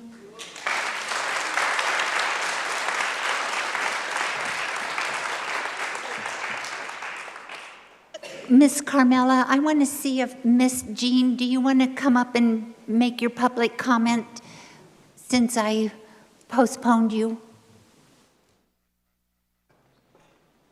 I appreciate that. Thank you, Madam Chairwoman. So I am not familiar with the Blanchard case, and so for the sake of the public record, I would like to restate that question. The parcels for Lakeshore 650 are currently located within the county. A vote to approve or deny annexation of these parcels has not yet been taken. What authority does Prescott Valley have to hear a rezoning request for property that lies outside of the town's own boundaries? Based on the timing of this hearing and the content of tonight's presentation, should we conclude that annexation and this project are a done deal? The meeting agenda states that your response is limited to responding to criticism. So please consider my questions criticism, and I now respectfully request your response. Why are we hearing this rezoning request today for property that lies outside of the town's own boundaries? Thank you, Jean. Ivan, would you please address Ms. Mata's question? Sure, Madam Chair and Commission members, this is something that actually happens fairly often because you don't generally do a big project unless you do the annexation and the rezoning at the same time when the council makes the final decision. And so the Planning and Zoning Commission is always asked to consider their recommendation before the annexation happens. And that was something... The part that I don't understand is, where does that authority come from? It came from the state statutes that allow for zoning to, be recommended by the Planning and Zoning Commission, but a court of appeals considered an action suggesting that that couldn't be done under those statutes, and it very specifically said that it could be. I'll be glad to send you the case if you would like me to do that. Thank you. Okay, would anyone like to comment on whether we should conclude that annexation and this project is a done deal?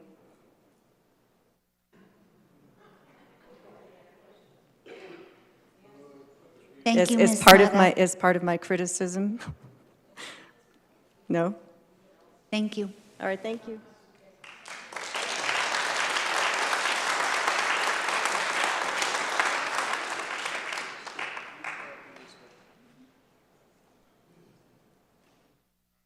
Dr. Anthony Torres.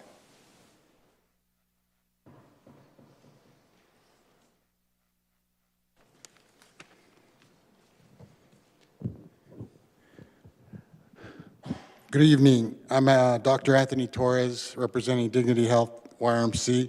I'm the president and CEO of Prescott and Prescott Valley. Thank you, Chairwoman Griffiths and members of the Commission, for the opportunity to speak with you today. As you know, YRMC is the community's largest private employer with more than 2,000 employees. Meeting the needs of our current employees and future employees is necessary for retention and recruitment. Attainable housing is the top priority for our workforce. As you know, the Quad City area has experienced significant growth over the past decade and experts anticipate continued population growth in the coming years. As the community continues to grow, Dignity Health YRMC will continue to expand its services to meet the needs of the community. However, in order to do that, our community needs to create more housing options and solutions for its health care workforce. To date, one of the biggest barriers to recruitment and retention in the healthcare sector has been a lack of attainable housing. As the Commission is acutely aware, Dignity Health YRMC is not alone in the struggle for additional workforce housing. Many of our communities, large and small businesses, law enforcement, fire department, educators are all experiencing similar situations. The inability to hire qualified staff due to a paucity of housing options in all workforce sectors. I commend the commitment of the town of Prescott Valley. They have shown a willingness to seek solutions for this issue. The creation of an affordable housing committee and the addition of those goals into the city's strategic plan are critical steps. This demonstrates the town's keen awareness of the looming impact of population growth will have on our communities if we don't act. It is our hope that projects like this will bring more collaboration to the community, that attainable housing is a critical component to securing a workforce in various sectors that support the needs of our communities. For those reasons, I am here today in support of the Lakeshore 650 project. We believe it creates options for our workforce that do not exist today. Thank you, and I'm happy to answer any questions you may have. Thank you, Dr. Torres.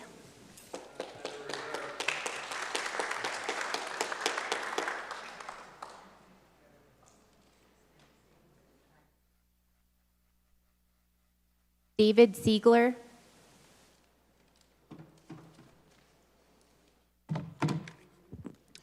Good evening, Madam Chair and Vice Chair, Commissioners. My name is David Siegler. I live at 9896 Tatum Circle here in Prescott Valley, which puts me 4 houses away from Badger Road in the beginning of Lakeshore 650. And I'm not happy to lose my view, but it's not my land, and I knew it was part of the growth corridor before I bought my home because I looked at public available information. The increase in density is indeed a sign of the times and the increase in cost it takes. Due to my 30 years in the social service sector and being the father of 4 adult children, I know that the lack of housing available is driving my children and employees to leave. I know that it's harder to find an affordable house than it is a long-lost memory. Thanks to my friends at Old Charter for that quote. The famed signature group solution is not, oh my God, amazing. But when it comes to affordable housing or attainable housing, it is one good tool in a nearly empty toolbox. But not just for those people in need of affordable housing. Attainable is a great word because we all want that next step, whether it be up or down, and right now it's difficult to find either in this community at all. And growth is inevitable. Managed, proper, long-term view of that growth is exactly what we need. So thank you, Ms. Rutherford, Commissioner Rutherford, for those statements. Thank you for your time. Thank you, Mr. Siegler. Steve Wood.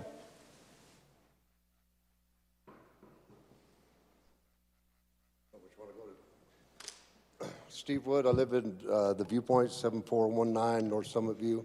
I didn't make any notes. I don't do public speaking, so I'll probably turn in red and start to hyperventilate. But I'm here in support of it. But my thought is, I think we're looking at it different.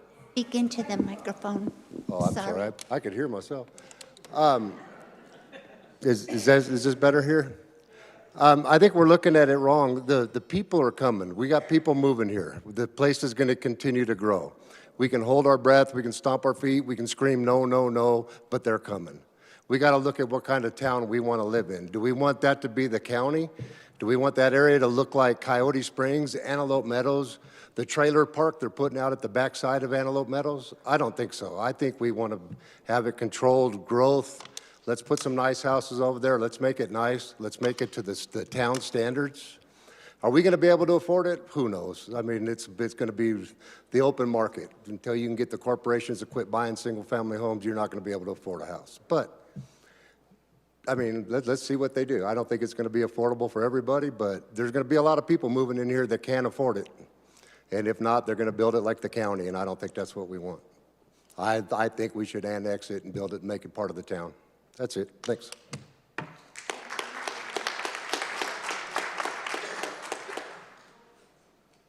Dane Beck.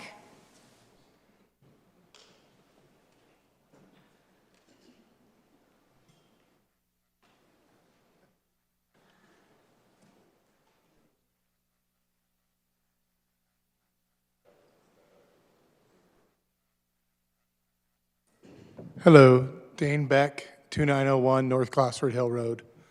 I'm here today to support the 650 project. I've been in business in Prescott Valley for 15 years. I understand the challenges with housing and growing our community, making it prosperous and making it effective for all of us to live here. We all require services, medical, educational, recreational, food, beverage, hospitality, etc.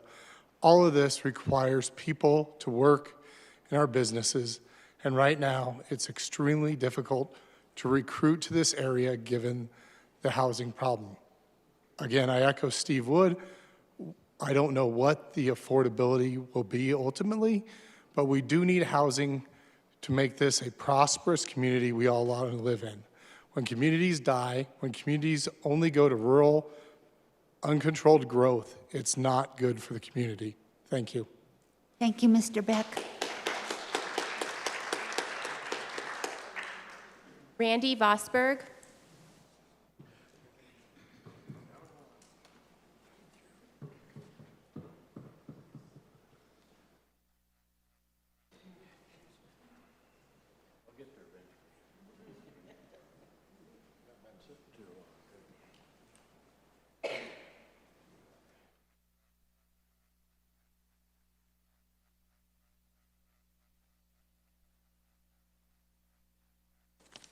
Okay, Chairperson, Vice Chairperson, Perfect. Commissioners, can you hear me better now? Okay, my name is Randy Posberg. I live at 4800 Tuago Circle. And I've got some concerns regarding the letter that was sent to the Commission by a law firm called Tiffany and Bosch. And also I noticed some similar comments in the presentation tonight. So let me move forward. The letter and the presentation referenced a petition with over 1,200 signatures. However, going to the website, the town website, I downloaded the information, and there's actually 293 unique names after removing 73 duplicates. It includes type names that are not actual signatures. They have no address or phone numbers, therefore cannot be verified. This makes the validity of this petition problematic. Also, they reference 200 letters in support. However, there are no signatures. They're all typed on a form, and a lot of it is a form letter. Again, I question the validity. Some of the people who responded were just attempting to stop the annoying text. And they referenced the letters from the businesses, who the majority of them are concerned with not existing residents' quality of life, but their business profits. They need to consider offering living wages to their employees to help afford housing. Then there are several letters that were counted as in support, but they appear to have been manipulated. I gave you copies, 3 copies of these letters, and you can see what the people responded when I took the letters to them. They did not write that entire letter. For an example, one person said, "We need more emergency room doctors, excessive waits, enough is enough." And then it goes into a form letter saying, "I approve it." There's another one looking for housing. They ask you, commissioners, to find a place to live for $1,000 and go down to Lakeshore at 8 a.m. and try to drive down it. Another one says, "We have to have the water infrastructure first, because if there's no water, no one will be living here." So there's many more letters that were submitted by people currently struggling with their rent and looking for affordable government-subsidized rent, and concerns about water sustainability, wildlife such as pronghorns. So I ask that you take these letters in support of Lakeshore 650, which were acquired through a paid-for agency by the developer, with a grain of salt, and give the residents withstanding primary consideration. Currently, on the town's website... Mr. Vosberg, please wrap it up. Your time is up, sir. Well, they had a lot more time than I did. I got one more paragraph. Currently, the town has listed 500 signed letters and emails of opposition and is currently scanning and uploading more. Also, they are counting letters, not signatures, so there's well over 500, because a lot of the signed letters have husbands and wife or partners. I ask you to please vote no. Thank you, sir. Thank you.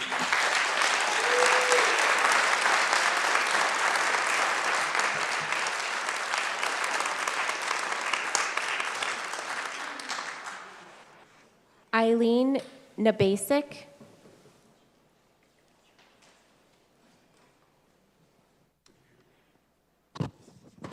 Good evening, Madam Chair, Vice Chair, and Planning and Zoning Commissioners. My name is Eileen Nabasic. I reside at 7040 East Galaxy Way. The development of 652 acres off Lakeshore into concrete, stucco, wood, and gravel removes and dismisses the importance of keeping the town's open space strategy. Central Arizona Conservation Alliance clearly states 6 reasons to maintain open spaces.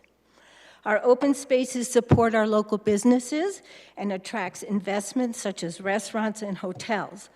All benefit from travel of thousands of people to our open spaces. Arizona's annual outdoor industry generates $21.2 billion a year. Rather than building more homes in commercial areas, such as Lakeshore 650, let's inspire our creativity to tap into and increase our annual outdoor industry. And as you all know, outdoor recreation is a driving economic force in Yavapai County. Our open spaces provide homes for our famous Central Arizona fauna and flora and our American pronghorn. Let's also think of our future generations and how they were going to enjoy this open space. People with access to open space tend to spend more time outside connecting with nature, and which helps people feel happier, reduces anxiety, and increases creativity. Central Arizona's open spaces, our mountains and deserts, make our homes unique and provide a priceless backdrop to our communities. Let's keep this priceless treasure of rolling grasslands and open space. And finally, open natural spaces can help purify our air, maintain high water quality for our families, and help cool the town and assist in absorbing greenhouse gases. The importance of our open space is also addressed in the Comprehensive Plan Update 2032 by the Yavapai County government. Section 4.5 specifically, they define open space as dedicated, reserved, or conserved lands generally held in the public domain for specific purposes such as recreational uses and for unique historic and environmental and scenic quality protection. I am requesting, Commissioners, that you think creatively on the rezoning of the 652 acres.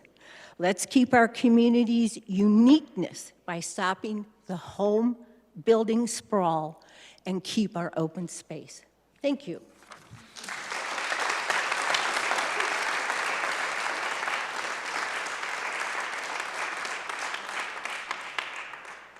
Karen O'Laughlin. We'll try this. Can you hear me? A lot of echo. I live at 9820 North Echo Ridge Circle, and that is just north and a little to the east of the proposed development. I have some figures for you myself, and these equal. Family of 4 uses approximately 300 gallons of water per day. By the slides presented to us, there was 3,000 homes. Let's say they're a family of 4. For a month, that is 9,000 gallons of water per resident. We want to know what that equals for a month? 27 million gallons of water. Now, let's talk about the 100-year plan. How long does the water sustain? Somebody came up here and said, it's here while it's here. That's absolutely correct. We go too far down a path with this, just the water. This isn't talking infrastructure, which we all know, Highway 69, 89A is a problem. In fact, I believe I just read that the Fain Group was just awarded a contract for $9.6 million from ADOT to work on Highway 69. Out of the 78 million? $75.8 million in tax revenue. We already know that, I get it, Arizona government is responsible for that. It would be silly for us not to think that the town of Prescott Valley would not have encumbered expenses in regards to an expansion such as this. As far as low-income housing, I feel for people. I have 5 children. Those 5 children struggle, and let me just say, 3 of the 5 are currently serving in our United States Armed Forces. Their salaries are garbage. So it's very difficult as a parent to sit here and hear that we need to provide affordable housing for businesses when we can't take care of our military. I will tell you today, there is a housing problem here. I get it. I don't know that this is the right solution, and I would urge the Fain Group Ms. to Karen, please direct your comments to us. Thank you. Okay, well, I would urge you to have the Fain Group to reassess their plan and maybe slim it down. And the cost of, as we know, of building is gone up. It's not going down. So to say it's affordable, it's a stretch. And I'm one of the people who received a survey that said, until the water issue is resolved and a plan is presented, I can't get behind it. Thank you for your time. Thank you.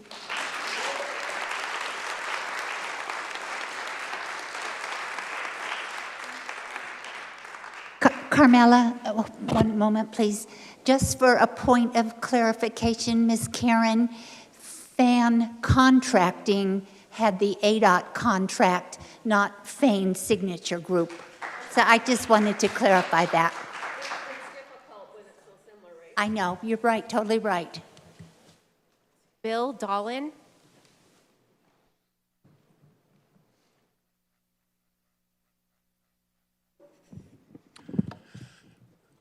Hi, Bill Dolan, 6083 East Empire Avenue, Prescott Valley.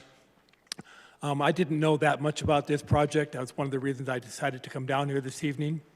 So it was very enlightening for me to hear the Fain Group and their representatives bring this forth. I think the comments that have been forthcoming from other members of the audience have been enlightening. If I would summarize them, we have an open space advocate, so no housing, and we don't have water, so no housing. On the other hand, we have the doctors from Dignity Group, and if there's one thing I hear about all the time, it's that we need more health care, and we need more people in the healthcare industry. And related to that, they need housing. And so I can't remember the fellow's name earlier. He noted that this may not be the perfect project, but I certainly think it is a very good beginning for a project to provide housing for Prescott Valley. We need more housing, and this is an opportunity to get housing of a number of different pricing points as compared with what I see when I drive up to 69 Solstice Point, where they're starting at $1 million. Well, there's not very many of us, certainly not me, that can be out there affording $1 million houses. And so this is a project where whether it's modular or apartments or whatever else they have in there, that has an opportunity to get lots of housing for people that would like to live here in Prescott Valley, which is a wonderful community. Thank you. Thank you, sir.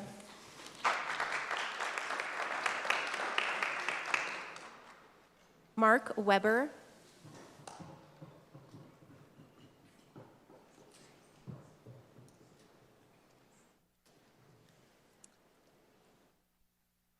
Hello, I'm Mark Weber, 5158 North Fairmount Court in Granville. This project is not a layup. I appreciate your time tonight. About 45 days ago, I was in the Granville playground, and I was hanging out there with my 3-year-old grandson. And there was a 2- and a 4-year-old children that came in and played with us. And I struck up a conversation with him, and he happens to be a deputy sheriff. And I was like, where do you live? It's like, well, we live in Granville. Do you own or you rent? Well, we rent. It's like, would you like to buy a house?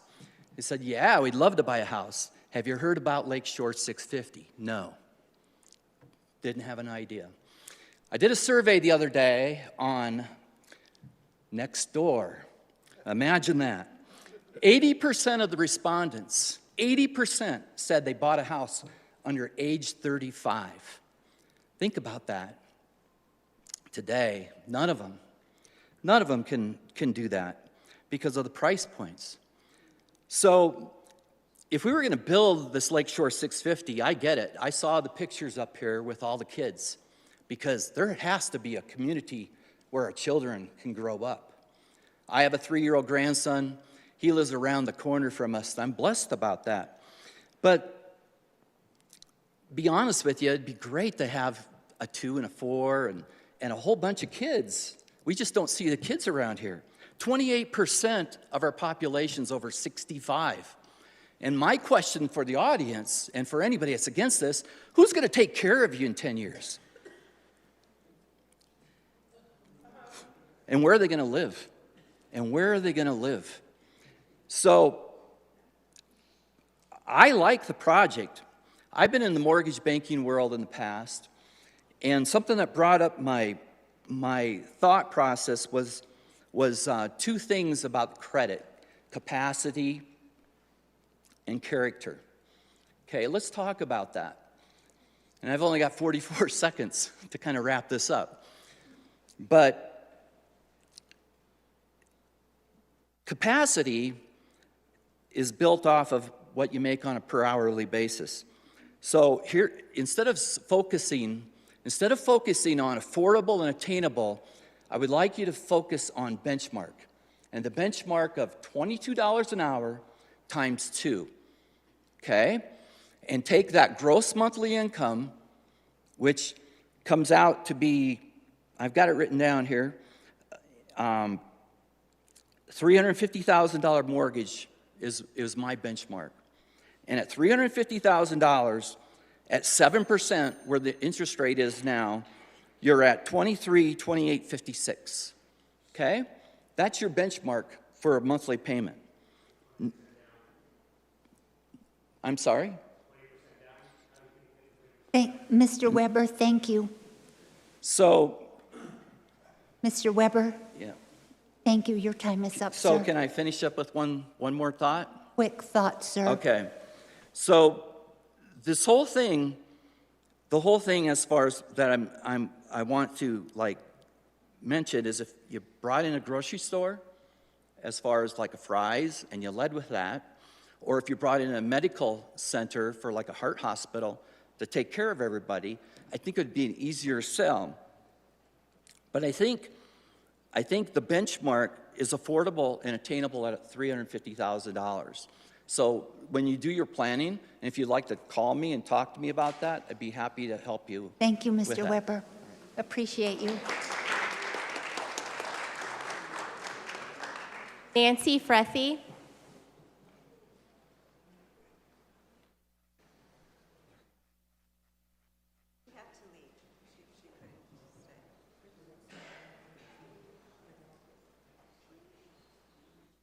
Wendy Valdez.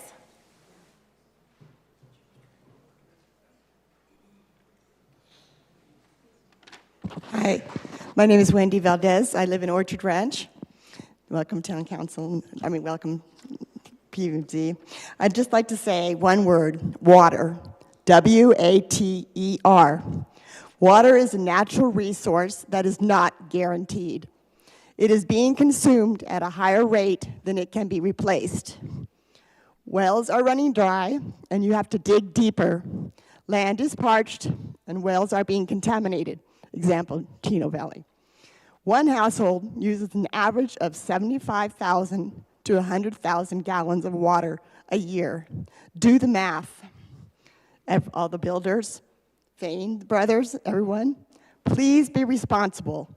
In 3 to 5 years, some of you will be gone, selling the land, leasing the land, getting your money, and we as long-term residents will be left with no resources for water. I don't see any catch basins being built. I don't see any focus on building water supply for the apartment buildings and homes that you have built and are wanting to build. I see a lot of new apartments being built. You got a big one on Florentine. You have a big one on Windsong. You have the one that just burnt down. Are people occupying those? Is that not affordable, attainable housing? You're adding a lot more water consumption, okay? You got Superstition, the whole complex, the retirement complex, and the homes, plus you want to add 3,500 new homes? You are adding a lot more water consumption. Not to mention more traffic, more medical needs, more infrastructure needed, more roads, and more grocery stores needing to be built. I'm not against new growth, but please do it at a slower pace. Think it out, do the math, and be responsible. More people equal more water consumption. That's plain and simple. Prove that the water resource is there. Water is a resource and is not guaranteed. Again, monsoons will not replace the water used. We all need water to survive. If you have to pipe in water from another area or even another state, it is going to cost people that live here a lot more money. Please be responsible and vote no on the 650 Lakeshore.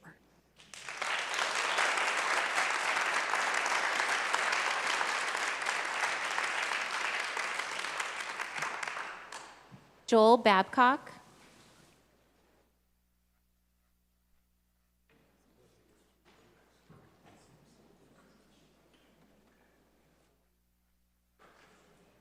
Joel Babcock.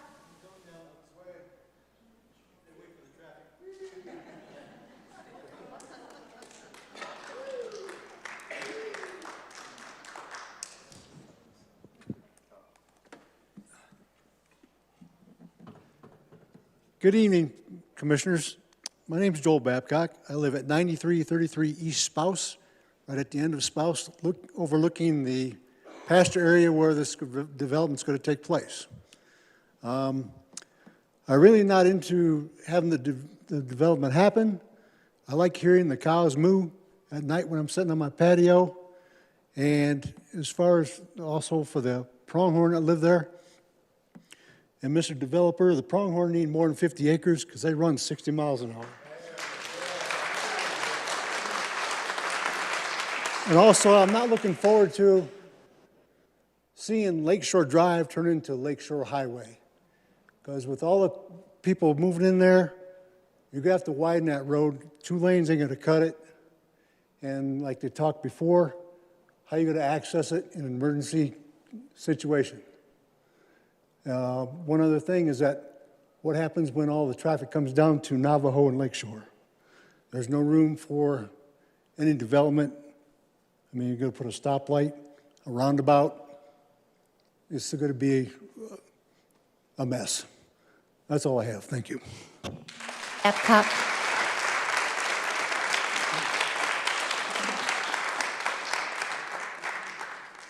Jean Emery.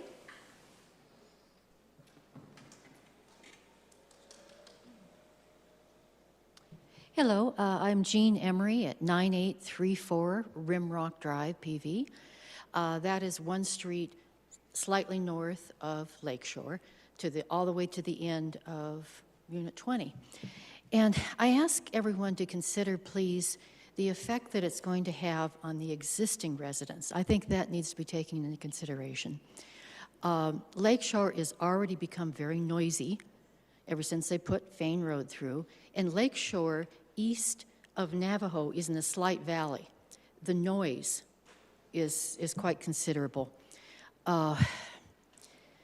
It's not right. Lakeshore is going to be turned into a freeway. My front yard, I can look out and see the antelope and everything. I really want to cry when I think of this being destroyed. Second point, can the Fain Group promise that housing costs will be $350,000? The average mean cost of a house throughout the whole United States is about $450,000. That's due to inflation, supply line, construction costs, everything else. So to use the term affordable housing, yes, everyone would like to have someone in a home, but yeah, let's look at those figures.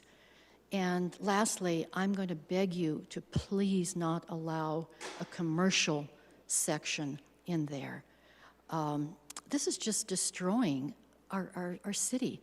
You're turning PV into a suburb of Phoenix.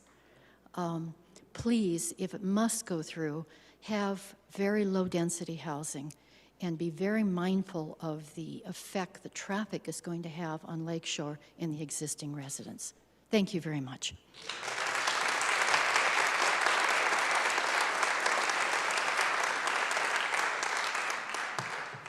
Tim Reynolds.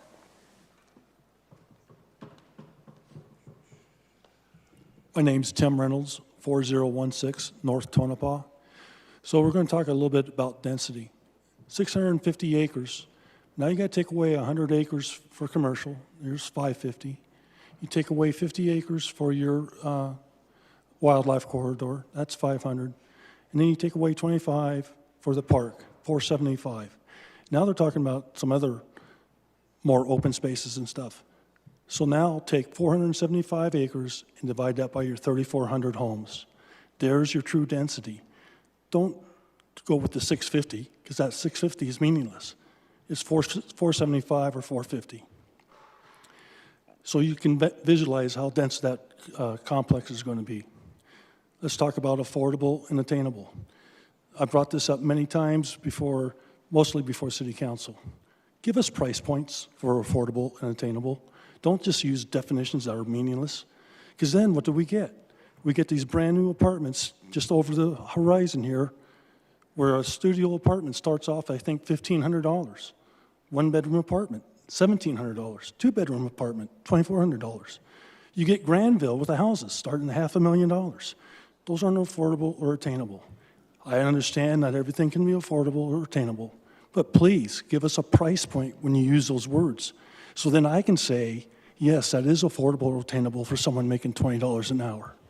And it's not affordable and attainable like what's going on Adidas, those brand new, I don't know what they're called, but they're like 400 square foot little mini buildings, and that's going to be the affordable and attainable housing for our Prescott Valley.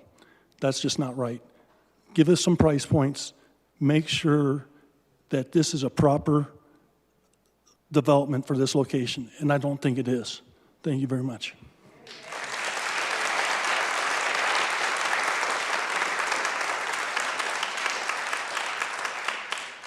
Isabel Saracides.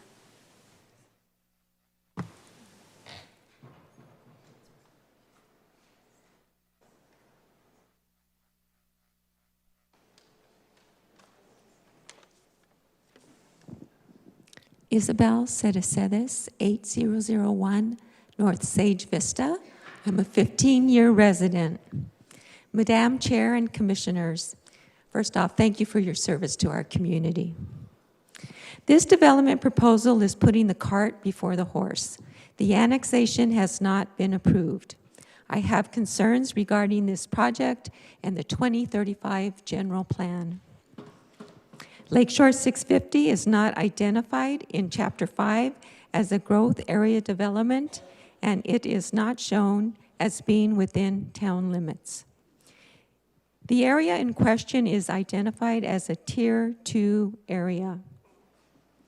It is not identified in the general plan as a key area that could have the potential to develop in 15 years.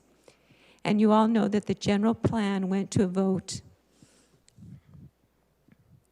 Other areas were in there.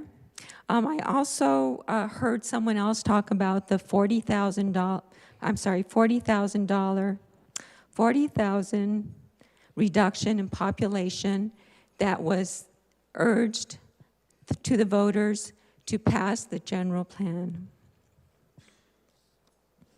Voters were misled by being urged to vote yes on the general plan 2035 due to the reduction in population, only to have a new Tier 2 development fast-tracked. This betrays public trust. The accelerated process is circumventing a vote from residents on the annexation and development. This should go to a vote of the residents. Mr. Lally came up here and he was talking about voter voice. If the developer really wants to do community outreach, a good way to do it is to put this to the voters. I also received one of those texts, and I did respond, and I responded that I did not agree with Lakeshore 650. I did not see that, so I am assuming that they are only putting forth those that are in favor of this development. I think that is wrong. If you really want community engagement, put this to a vote of the voters. Thank you. Thank you, Isabel.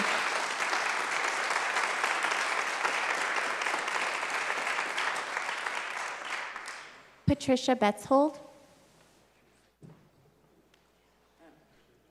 Chairperson, may I approach? I've been blocked from If you would please give them to the clerk. Thank you, Patricia. my email unblocked. Okay, so we've heard a lot this evening. Do I have to say my name again? Yes, ma'am. Okay, Patricia Betzel, 3883 North Fairfax Road, PV. And again, we have to ask, were citizens tricked by an elected official into voting for General Plan 2035 and the promised reduction of population reduction? And I think Isabel asked a good question. How is a Tier 2 project suddenly being pushed ahead of Tier 1 despite the state law that uses and intends our town to use the purpose of tiered growth to manage and be fiscally responsible before we start expanding properties without expanding the adjacent properties in Tier 1 first. We've heard about we're out of water. We've heard a lot about attainable housing. The state statute, if you're interested, quote, states, prevents municipalities from passing any land use regulation that makes development project approval contingent on the construction of housing that would be rented or sold at an affordable rate.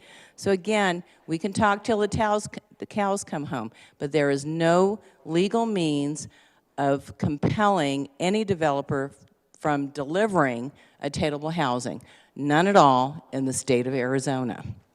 So any discussion of attainable housing should be inadmissible and stricken from the record when we're considering whether or not to vote or support this. And misleading the public and telling them they're going to have attainable housing is definitely a violation of public trust. And quite frankly, if you can't afford a house in Granville right now, you are certainly not going to afford something that looks like this proposed development. So, in addition, the town is giving lip service to protecting our open spaces and wildlife by pretending they don't understand it. That's why I provided those photos to you that was so nicely taken by some of our people. These are photos mainly within this time frame right now.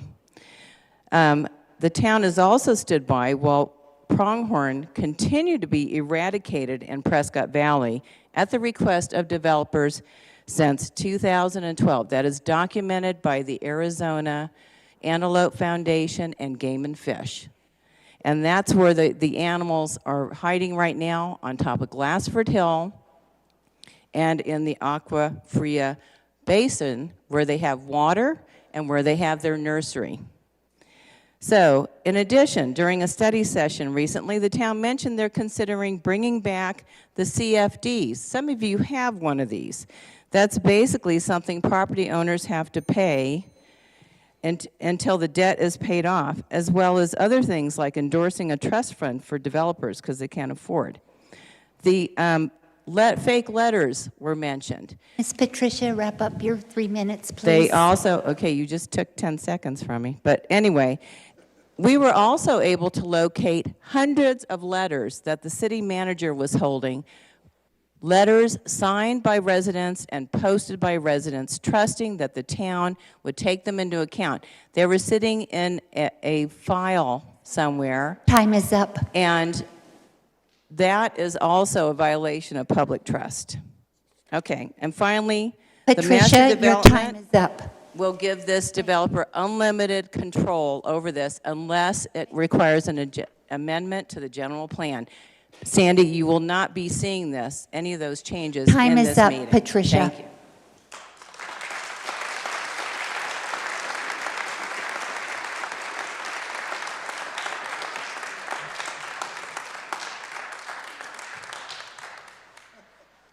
And the last speaker is Elijah Snyder.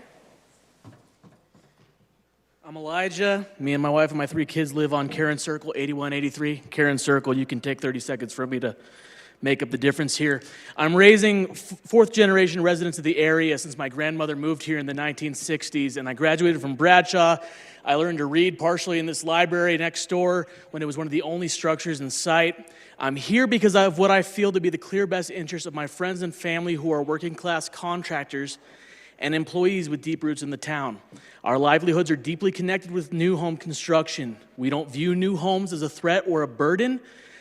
We view them as opportunity. We aren't retirees with paid down mortgages and funded pensions. We rely on the economic growth of this town to create jobs and opportunities to raise our children and build our own lives. I don't want low housing supply to push people like me out of the community, and I don't want valuable customers and employees to be kept out of our town for lack of attainable housing. Let me skip here. I operate a small business, and countless wonderful, friendly, upstanding customers of mine are new arrivals who live in developments like this and spend their money at the local businesses that employ almost everyone I love. Well, I guess I have more time. I'm talking too fast. Even as I sat in this meeting, I received multiple text messages from employees who work today in new developments for new residents, and some of whom live in these new multifamily buildings. I understand and respect my fellow citizens who are frustrated and anxious about the rapid growth of this community, but the truth is that many of our citizens are not able to be represented here today because they are just now resting at home from their jobs across town, pounding nails, digging ditches, and pouring foundations. Flawed housing is better than no housing. My children won't be able to enjoy the unique open spaces if they can't afford to live here.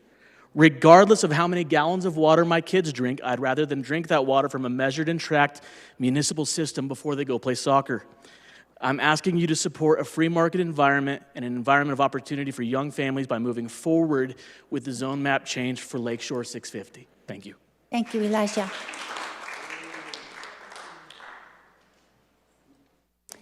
Carmela, do we have any other speakers that have registered?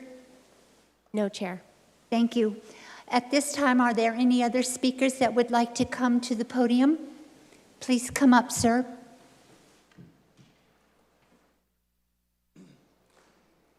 Thank you, Madam Chairperson and Commissioners and the public.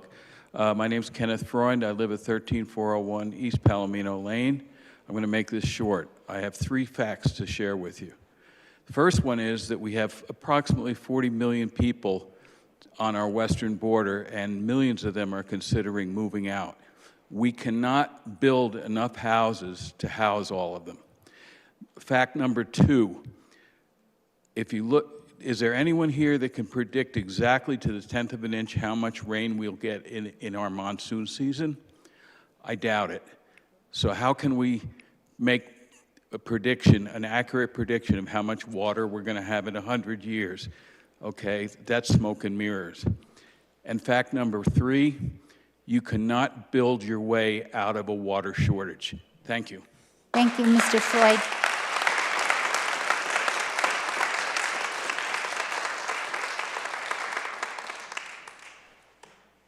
Hello, sir.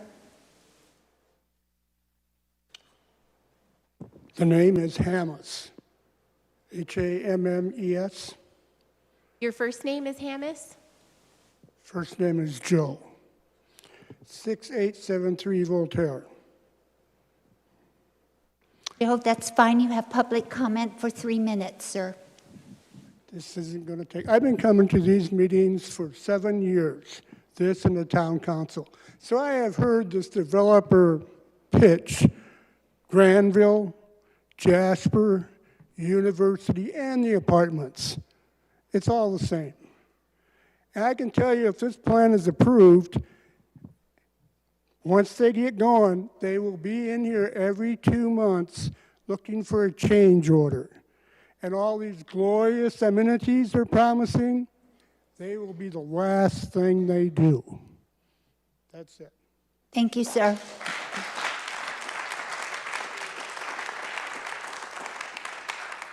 Any other public comment? I'll close the public hearing. I'd like to bring it back to Mr. Lawley and team for comment and clarification of anything you've heard this evening. Thank you, Madam Chair, Vice Chair, and Commissioners. It's been a long night. There was a lot of comments said. I will touch on probably, I think, the 4 or 5 that we heard repetitively throughout the night, just to make sure that we sort of articulate our position. Water. Water, I think, was talked about by at least a third. Do you want to maybe wait a second until some of the crowd clears out? I can do that.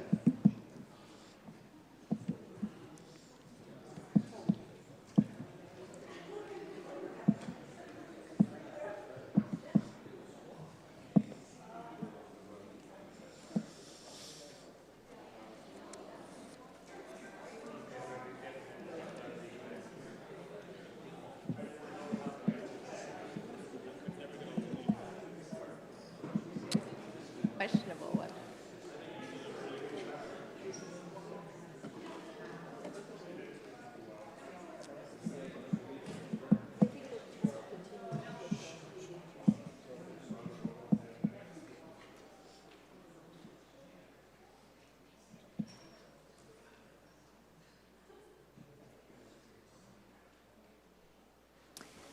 Perfect, Mr. Lawley. Proceed.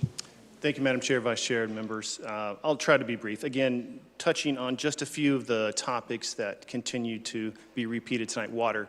Water, I think, is probably the biggest question mark. It was referenced in our very first public meeting that we had over a year ago. It continues until tonight. And so the town of Prescott Valley, you guys were reminded, I think, earlier tonight that the town took steps earlier this year to upgrade your ordinance to probably one of the most conservative ordinances in the state. The state law requires a 100-year supply for subdivisions. We will abide by the state law. We will follow the state law, and we will apply for and prove. We've had a water team on staff since day one, actually before I even got on board, and they have been talking about how to prove water for this property. When there's conversations every single day about water running out in Rio Verde in the valley, everyone kind of wonders, well, wonder if we're running out. The only way to not run out is to be linked into a system that measures what you're using, wastewater going back into the facility, providing credits. The way to run out of water is Rio Verde in the Phoenix area. Subdivided lots in county with wells and septic. That's how you run out of water in a community. This is a well-planned community that will link into the city system and be accountable for the water. We won't be able to come in front of you with plat number 1 without proving our water. In addition, if we go through and provide a multifamily site plan to you, we have to do the same thing for multifamily as well. The state doesn't require that, but you guys do. So the water question, it's not even a question. We have to prove that by state law and town ordinance. So I know there's a lot of folks who are scared about running out of water, but the best way to manage growth is orderly, planned growth like this. Secondly, we've spent a lot of time with stakeholders, CWAG to name a few, in terms of trying to better understand the best water management. Taking the water and sending it to the houses is one thing, and sending it back to get credits. Collecting rainwater and drainage and doing that with the most appropriate management policies is something a master plan has never done. The town hasn't done it yet, so we're going to work with the town to come up with the best solutions for water management. That was probably the biggest thing that we've heard of. We will be required and accountable to do that. Timing. Everyone said this is too much, too quick. Well, this is a project that will probably last 25 to 30 years. The last master plan that came in front of you was Jasper in 2017. 7 years ago, the last master plan community. All of the other large master plan communities in the early 2000s. So you need to be planning for the future. You need to plan that next 25 years, and you have to do it now. You heard a lot of people tonight talk about housing. We need housing. We need it today. We need it affordable. How can they guarantee that this is affordable? Well, I can't guarantee you. The home builders can't guarantee you exactly what price point the home will be in 2 years from now or 3 years from now when those get delivered. But I'll tell you, supply and demand, the more housing product that we put into the marketplace, the more competition for that housing, the lower the price will go. Can I guarantee today that it's going to be $350,000 today? I can't. But giving us the opportunity to provide the housing options that we have in this project is the only way to get down to that level. We had business owners here testifying about some of their employees, and then others came up and said that doesn't really matter. They need to pay them more. Well, I think everyone agrees there's a housing crisis, and so this is the best way to plan Prescott Valley for the next 20 years. Traffic was raised, and that's always an important issue. We were pushed day one to do a very comprehensive traffic report. We hired probably the best traffic engineer in town. You guys now have one of the best traffic engineers on staff at the town and have pushed us to evaluate every piece of the traffic component to make sure that we're not overlooking anything. And as these plats come before you, we will update that to figure out what the background volume traffic is. How many homes are we providing? So there's one thing to look at the report today and see what would be full build out. It's another thing to commit to updating this along the way. And the town has the staff now to be able to hold us accountable. And so we're excited for that. We went through a lot of effort and time and energy to get that report in front of staff, and we're happy to continue to work with staff. Water, traffic, open space, there was a mention about more open space. I looked at all of the other master plan communities that have come before us, and a lot of them were mentioned tonight. Not one of them has a large wildlife corridor. Not one of them has a massive public park and trail system. So I think this development team has gone above and beyond. So it's either leave it all vacant, open space, don't build any homes, housing crisis continues, or we do managed growth, provide reasonable open space. And again, this is somebody's private property that they are giving to the public. So you can't discount the fact that that's happening. And so there was a lot of other issues regarding the general plan tonight. I think your town attorney answered some of those questions in terms of the annexation, the general plan. There were other things thrown out there. I don't want to presume that you have questions or concerns about it, so I'll answer some questions if you have them. Thank you, Mr. Lally. Commissioners, any questions, follow-up questions? Yes, Ms. Laney.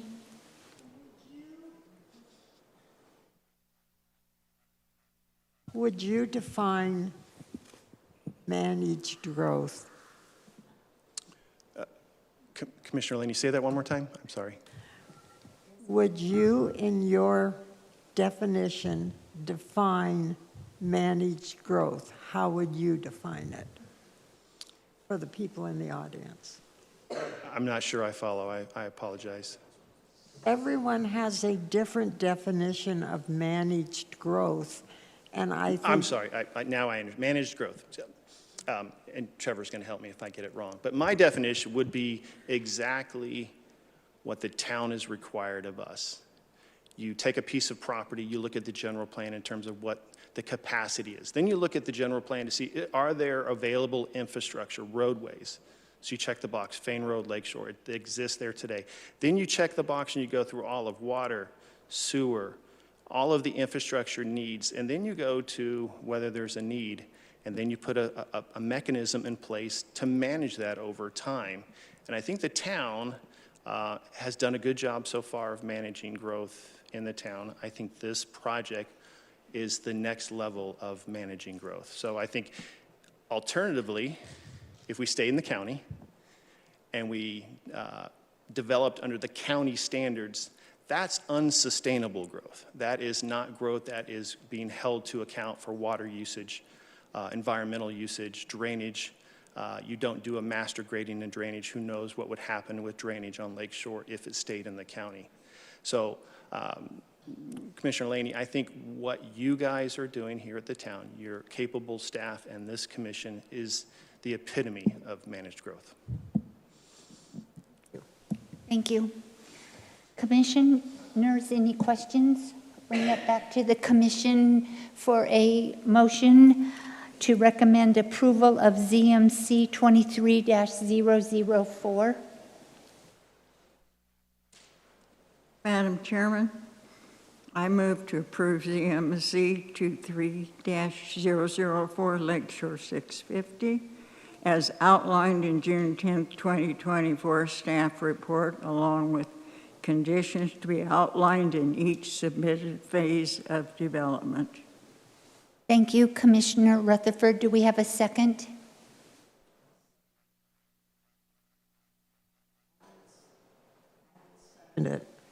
Thank you, Commissioner Laney. Carmela, would you please call for the vote? Commissioner Erb? Yay. Vice Chairperson Evans? Yes. Commissioner Bourdon? Yes. Commissioner Laney? Yes. Commissioner Rutherford? Yes. Chairperson Griffiths? Yes. The motion passes unanimously. One more item. Is there a motion to adjourn? I'll move to adjourn. Thank you. Do we have a second? Thank you, Commissioner Bourdon. I'll call for a voice vote. All those in favor? Yep. Yes. Opposed?